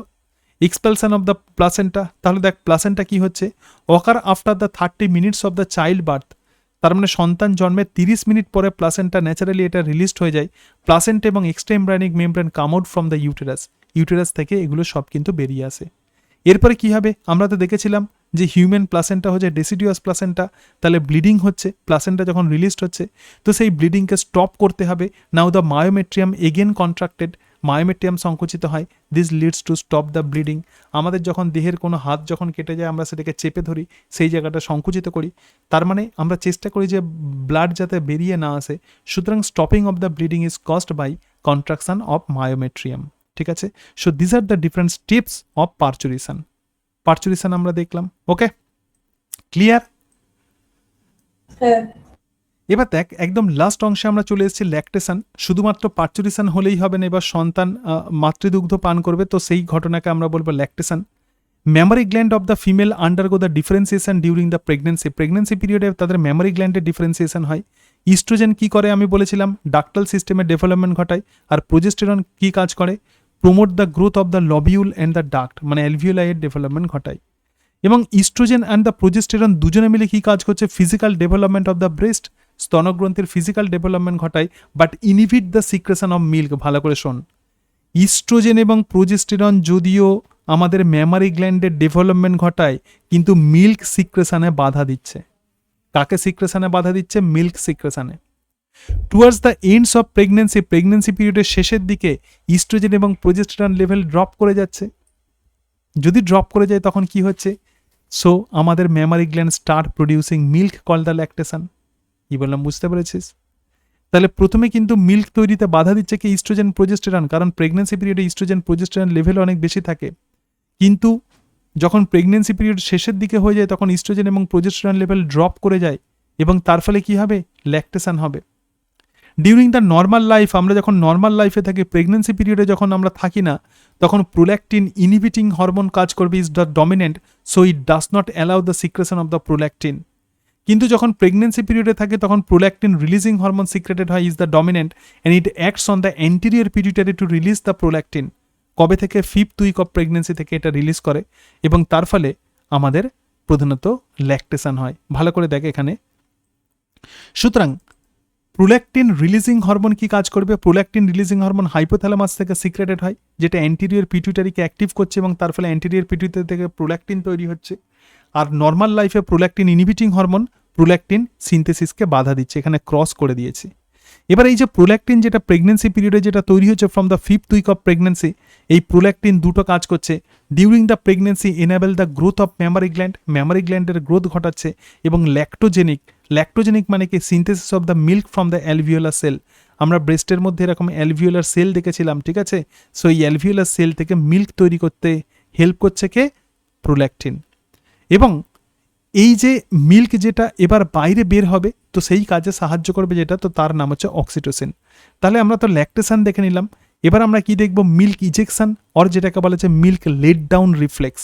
এটা বিখ্যাত কি নামে? Let down reflex. It is a neuroendocrine mechanism. Milk is continuously secreted into the alveoli but not flow easily into the ductal system. Milk তৈরি হচ্ছে কিন্তু সেটা যে ফ্লো করবে ডাক্টাল সিস্টেম দিয়ে সেটা কিন্তু সহজে হয় না। তাহলে কিভাবে হবে? Suckling nipple by the newborn যখন মাতৃদুগ্ধ সে যখন পান করতে যায় তখন কি হবে? তখন ফিমেল তখন মানে মায়ের মধ্যে একটা স্পাইনাল কর্ড তখন কি করছে? একটা রিফ্লেক্স অ্যাকশন তৈরি করছে, এটা স্পাইনাল কর্ড, ঠিক আছে? স্পাইনাল কর্ড একটা রিফ্লেক্স অ্যাকশন দিচ্ছে হাইপোথ্যালামাসকে, তখন হাইপোথ্যালামাস সিক্রেট করছে দুটো হরমোন, একটা প্রোল্যাকটিন রিলিজিং হরমোন, এবং প্যারাভেন্টিকুলার নিউক্লিয়াস সিক্রেট করছে আর একটা হরমোন, তার নাম হচ্ছে অক্সিটোসিন, ঠিক আছে? মিল্ক তৈরি করছে প্রোল্যাকটিন, ঠিক আছে? আবার এই যে বেবি যখন সাকলিং করছে তখন কি হচ্ছে? তখন সে তো মিল্ক তো প্রথমে নিয়ে নিল, তাহলে তো মিল্ক তো আর শেষ হয়ে যাবে। সেটা যাতে শেষ না হয়ে যায়, সেই সাকলিং স্টিমুলেশন তখন প্রোল্যাকটিন রিলিজিং হরমোন সিক্রেট করছে, ঠিক আছে? এবং তার ফলে সেই প্রোল্যাকটিন রিলিজিং হরমোন আবার এক্ষেত্রে কি করছে? অ্যালভিওলি ওপর কাজ করছে এবং মিল্ক সিনথেসিস ঘটাচ্ছে। আর এই যে প্যারাভেন্টিকুলার নিউক্লিয়াস সিক্রেট করছে অক্সিটোসিন, ঠিক আছে? ভ্যাসোপ্রেসিন সিক্রেট করে সুপ্রঅপটিক নিউক্লিয়াস, আর প্যারাভেন্টিকুলার নিউক্লিয়াস সিক্রেট করছে oxytocin release from the posterior pituitary and the acts on myoepithelial cell. So myoepithelial সেলকে কন্ট্রাক্ট করে দিচ্ছে এবং তার ফলে মিল্ক এক্ষেত্রে বেরিয়ে চলে আসছে। So oxytocin is known as milk ejecting hormone or the milk let down hormone, ঠিক আছে? তাহলে অক্সিটোসিন এবার মিল্ককে বাইরে বের করে দিচ্ছে। Within the 30 second to 1 minute baby get milk. সুতরাং এই যে মিল্ক রেড ডাউন রিফ্লেক্সটা কিভাবে হচ্ছে এবার দেখে নে। দেখ এখানটা ভালো করে দেখ। প্রথমেই হচ্ছে বেবি সাকল দ্য নিপল, এখানে নিপলটাকে বেবি হচ্ছে সাক করছে, 1 নম্বর ঘটনা। 2 নম্বর কি হচ্ছে? একটা রিফ্লেক্স রিচ টু দ্য হাইপোথ্যালামাসে একটা রিফ্লেক্স অ্যাকশন চলে যাচ্ছে, এবং সেই হাইপোথ্যালামাস এবার কি করছে? পিটুইটারিকে সিগন্যাল দিচ্ছে। অ্যান্টেরিয়র পিটুইটারি থেকে একটা হরমোন সিক্রেট করছে, তার নাম হচ্ছে প্রোল্যাকটিন, আর পোস্টেরিয়র পিটুইটারি থেকে একটা হরমোন সিক্রেট হচ্ছে, তার নাম হচ্ছে অক্সিটোসিন। এবং এই যে প্রোল্যাকটিন যেটা সিক্রেট হচ্ছে, এখানে মিল্কের অ্যালভিওলি আছে, তাহলে সেই অ্যালভিওলি থেকে কি তৈরি করছে? মিল্ক তৈরি করছে, এটা প্রোল্যাকটিনের কাজ হয়ে গেল। আর যে অক্সিটোসিন যেটা তৈরি হচ্ছিল, দেখ এই যে অ্যালভিওলি আছে, অ্যালভিওলির বাইরের দিকে এই যে মায়োএপিথেলিয়াল সেল আছে, এই মায়োএপিথেলিয়াল সেলের কন্ট্রাকশন ঘটেছে, তার ফলে এখানটা সংকুচিত হচ্ছে এবং তার ফলে মিল্ক এখান দিয়ে বাইরে বেরিয়ে চলে আসছে, ঠিক আছে? So this is called as milk let down reflex. Clear? ঠিক আছে, আচ্ছা। এবার এই জায়গাতে আরও একটা টার্ম আমরা পড়বো, সেটা হচ্ছে কলোস্ট্রাম।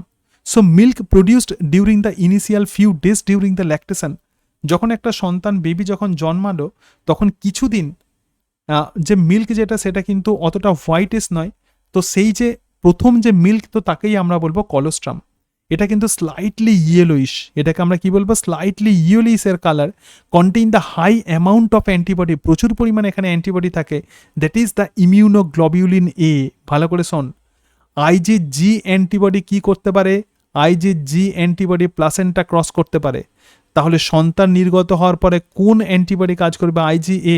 এটা আমাদের দেহের যে কোনো বডি সিক্রেশনে থাকে, সেটা আমাদের চোখের জলে থাকে, টিয়ার্সে থাকে, ঘামেতে থাকে, ইভেন আমাদের যে মিল্কের মধ্যেও থাকে। So this are absolutely essential for the baby development. সেই জন্য আমাদের বেবিকে অবশ্যই মাতৃদুগ্ধ পান করাতে হবে। এবং দেখ, মিল্কের মধ্যে contain the protein and the lactose. Human মিল্কের মধ্যে প্রোটিন এবং ল্যাকটোজ থাকে, বাট নো ফ্যাট, কিন্তু কোনো ফ্যাট থাকে না।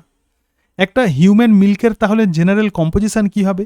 দেখ এখানে মিল্ক সুগার যেটা থাকে সেটা হচ্ছে ল্যাকটোজ, মিল্ক প্রোটিনের নাম হচ্ছে casein, immunoglobulin A, electrolytes in high amount, poor in iron and the fat. তাহলে এত কিছু নিউট্রিশন প্রধানত বেবি পাবে সে যদি খায়। এবার দেখ হিউম্যান মিল্ক, একটা ইম্পর্টেন্ট ইনফরমেশন এখানটা দিয়ে দিয়েছি। দেখ human milk 50% more lactose than the cow milk. মানুষের দুধেতে প্রধানত 50%-এর বেশি ল্যাকটোজ থাকে কাউ মিল্কের তুলনায়। Protein concentration in the cow milk 2 or more Times greater than human milk. ঠিক আছে, তার মানে কার্বোহাইড্রেটের পরিমাণ হিউম্যান মিল্কে বেশি থাকবে আর প্রোটিনের পরিমাণ গরুর দুধে বেশি থাকবে। ঠিক আছে, এবার দেখ, breast feeding during the initial period of the infant growth, একটা শিশু যখন বাড়ছে, বড় হচ্ছে, প্রথম দিকে ব্রেস্ট ফিডিং অবশ্যই রেকমেন্ডেড করা হয় by the doctors for bringing up a healthy baby. ঠিক আছে, এটা কিন্তু খুব গুরুত্বপূর্ণ। ওকে, ঠিক আছে, আচ্ছা। So this is the end of our reproductive biology. সুতরাং রিপ্রোডাক্টিভ বায়োলজি কিন্তু হিউজ একটা অংশ, হিউম্যান রিপ্রোডাকশন একটা হিউজ পোর্শন, সব কিছু তোকে পড়িয়ে দিলাম। এবার তুই যে কাজটা করবি সেটা হচ্ছে প্রিভিয়াস ইয়ার্স কোয়েশ্চেন্স ভালো করে ফলো করবি। আমরা এনজিওস্পার্মের রিপ্রোডাকশন পড়লাম, হিউম্যান রিপ্রোডাকশন পড়লাম। এবার আমাদের যেটা আছে সেটা হচ্ছে যে রিপ্রোডাক্টিভ হেলথ পরের ক্লাসে আলোচনা করবে, একদম পরপর প্রত্যেকটা চ্যাপ্টার ধরে ধরে আমরা পড়ে ফেলবো। ঠিক আছে, এবং প্রিভিয়াস ইয়ার্স কোয়েশ্চেন্স এগুলো ভালো করে প্র্যাকটিস করবি। থিওরির নলেজ কিন্তু অবশ্যই ভালোভাবে রাখতে হবে, বারবার এগুলোকে পড়তে হবে, পড়লে তবে কিন্তু মনে থাকবে। ঠিক আছে, তাহলে বুঝতে পারছিস যে আমি সমস্ত অংশটা একদম এনসিইআরটি বেসড, এগুলো আমার অন্যান্য আরও হায়ার লেভেলের নোটস আছে, কিন্তু ঘটনা হচ্ছে নিটের জন্য স্পেশালি আমি এগুলো হচ্ছে তৈরি করেছি, মানে এনসিইআরটি বই প্লাস বিভিন্ন কম্বিনেশন করে, এবং খুব সিম্পল ডায়াগ্রাম, যেগুলো একদম স্পেশালি এনজি স্যারের ডায়াগ্রাম, সিম্পল ডায়াগ্রামের সাহায্যে টোটাল যে ক্রিটিক্যাল অংশগুলো আছে সেগুলো বোঝানো আছে। আশা করি পড়তে কোনো রকম অসুবিধা হবে না। এই নোটস পড়লে আর কোনো কিছু পড়ার তো দরকার নেই। এরপরে যে কাজ করবি সেটা হচ্ছে যে প্রিভিয়াস ইয়ার্স কোয়েশ্চেন্স, বিভিন্ন টাইপের ample number of MCQ practice করবে, তাহলে প্রত্যেকটা চ্যাপ্টার গ্রিপের মধ্যে চলে আসবে। এবং কিন্তু প্রতিটা অংশ কিন্তু ভালোভাবে কিন্তু যত্ন নিয়ে পড়তে হবে, এটা মাথায় রাখবে। ঠিক আছে, এবং পড়াশোনাটাকে একদম খুব যত্ন করে করলে তবেই কিন্তু তুই ভালোভাবে করতে পারবি। তুই বুঝতে পারছিস যে আমি কতটা যত্ন নিয়ে লিখেছি, প্রত্যেকটা পোর্শন কতটা যত্ন নিয়ে লিখেছি। ঠিক আছে, টোটাল বইয়ের নোটস আমার তৈরি হয়ে গেছে, আর মাত্র 2টো চ্যাপ্টার আছে। বিভিন্নভাবে কালার করে যাতে ভালোভাবে বুঝতে পারিস সেরকমভাবে টোটাল অংশ লেখা আছে। এনসিইআরটির কোনো অংশ যাতে বাদ না যায় সেইভাবেই কিন্তু সমস্ত অংশ লেখা আছে। ঠিক আছে, সুতরাং আশা করি আমার এই পরিশ্রমের মর্যাদা দিবি এবং তার সঙ্গে সঙ্গে এগুলো ভালো করে পড়বি। ঠিক আছে, তাহলে দেখবি যে আর কোনো রকম প্রিভিয়াস ইয়ার্স কোয়েশ্চেন্স তুই যদি দেখিস কোনো প্রশ্ন আননোন থাকবে না। তো যাই হোক, তাহলে দেখা হচ্ছে পরের ক্লাসে। পরের ক্লাসে আমরা রিপ্রোডাক্টিভ হেলথ সম্পর্কে আলোচনা করব। আজকে তাহলে এই পর্যন্তই। তাহলে ভালো থাকবি, tata, bye bye, good night, thank you. Good night.